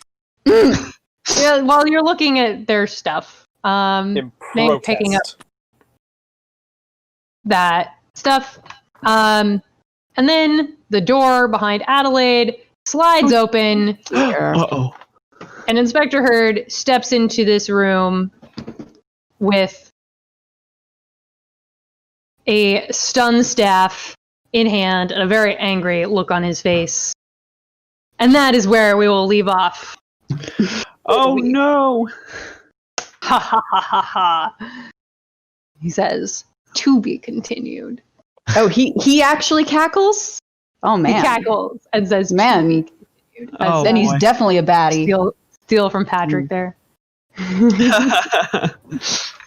many baddies. It's baddies all around. It's baddies all the way down. Baddies to the It's- left of us. it's a Baddies to the jailbreak. right. It's the jailbreak chapter, guys. Yeah? Yeah. Make sure to Well- give Lasco one round of hacking there in case he wants to continue it next time, so we don't forget. Mm-hmm. Probably Fair. not. Yeah. Got to deal with Big Boss Boy. Mm-hmm. You gotta deal with the big boss boy. The good news is I'm gonna let you level up right here. Level 6 before you fight this big bad. It's a miracle. Oh, we just feel Miracle. reinvigorated. Yes, you're put in a pinch and you find yourself with pushed to your limits and discovering just how badass you can be. We just reach deep within us and we pull something out. And it's a level 6. And it's It a is bleeding level exploit. As per usual, Oh. you don't get like your hit points back or anything, or your spell slots, but you get access to any new stuff. And we get the difference, right? Is that what you're saying? Right, you get the difference, Yeah. which I think your sheets do automatically for you. But Yes, they do. So. Cool beans. I wonder Could be if a bleeding little shot bit- is a. I wonder if bleeding shot is a valid idea because we've been doing non-lethal to everyone. We've been doing a super large amount of non-lethal, and bleeding is definitely not non-lethal. Bleeding is hella lethal. I look at what my other options are. Hmm. all right, right. so yeah, next time we'll come back for this boss fight, and these guys escaping this this base. Yeah. Yeah. Who could have seen this coming? This base being not what it was, not what it said it was. Oh, no one could have The seen episode that. was titled "Among Imposters." Yeah. I don't know what to tell you. Well, yeah. I am wondering if there will ever be a safe place in this AP. Yeah, I wonder if we're going to ever actually meet someone who is who Who they they say say they they are. And everybody Kanako is who in she that- says she is. I know. Kanako I'd say is that. nice. Kanako is helping you right now. Yeah. Reptoids help us sometimes too. Do they? Do they? Maybe Where have you seen sometimes. Reptoid? Sometimes they give us somewhere to sleep. Sorry, astrozoans help us sometimes too. Right? They feed Yeah, us they do. dinner. They eat our unwanted move actions. Yeah. It's true. The detritus feeders of the RPG realm. Yeah. All right. So as per usual, our character art is provided by the wonderful Seth, Mistaken Potatoes. Hit him up if you want cool art like ours. Our theme music is by Tom. He's the best. We love him. And new Cosmic Crit tonight. New Star Lords on Thursday, where they're going to go confront the big bad at Thistletop. So that should be exciting. And and we'll see you back here next week. Same time. One more. Same place. One more. One more? No. What you got? No, because not next week. Remember, we won't be here next week. Oh, that's right. Next week there will be no Starfinder on this stream. But we'll probably bring you something else. We'll let you know. We'll play a video game or something. We'll be here to We can chat. play video games. We play video games all the time anyways. Yeah, we'll be here to... There will be something here. We will see you. John will not. I will not. Yeah, Leif will not either. Leif will not either. We'll let you know. That was kind of our thing with starting this whole stream too, wasn't it? Like, hey, we play TTRPGs all the time. Anyway, let's stream it. Stream it.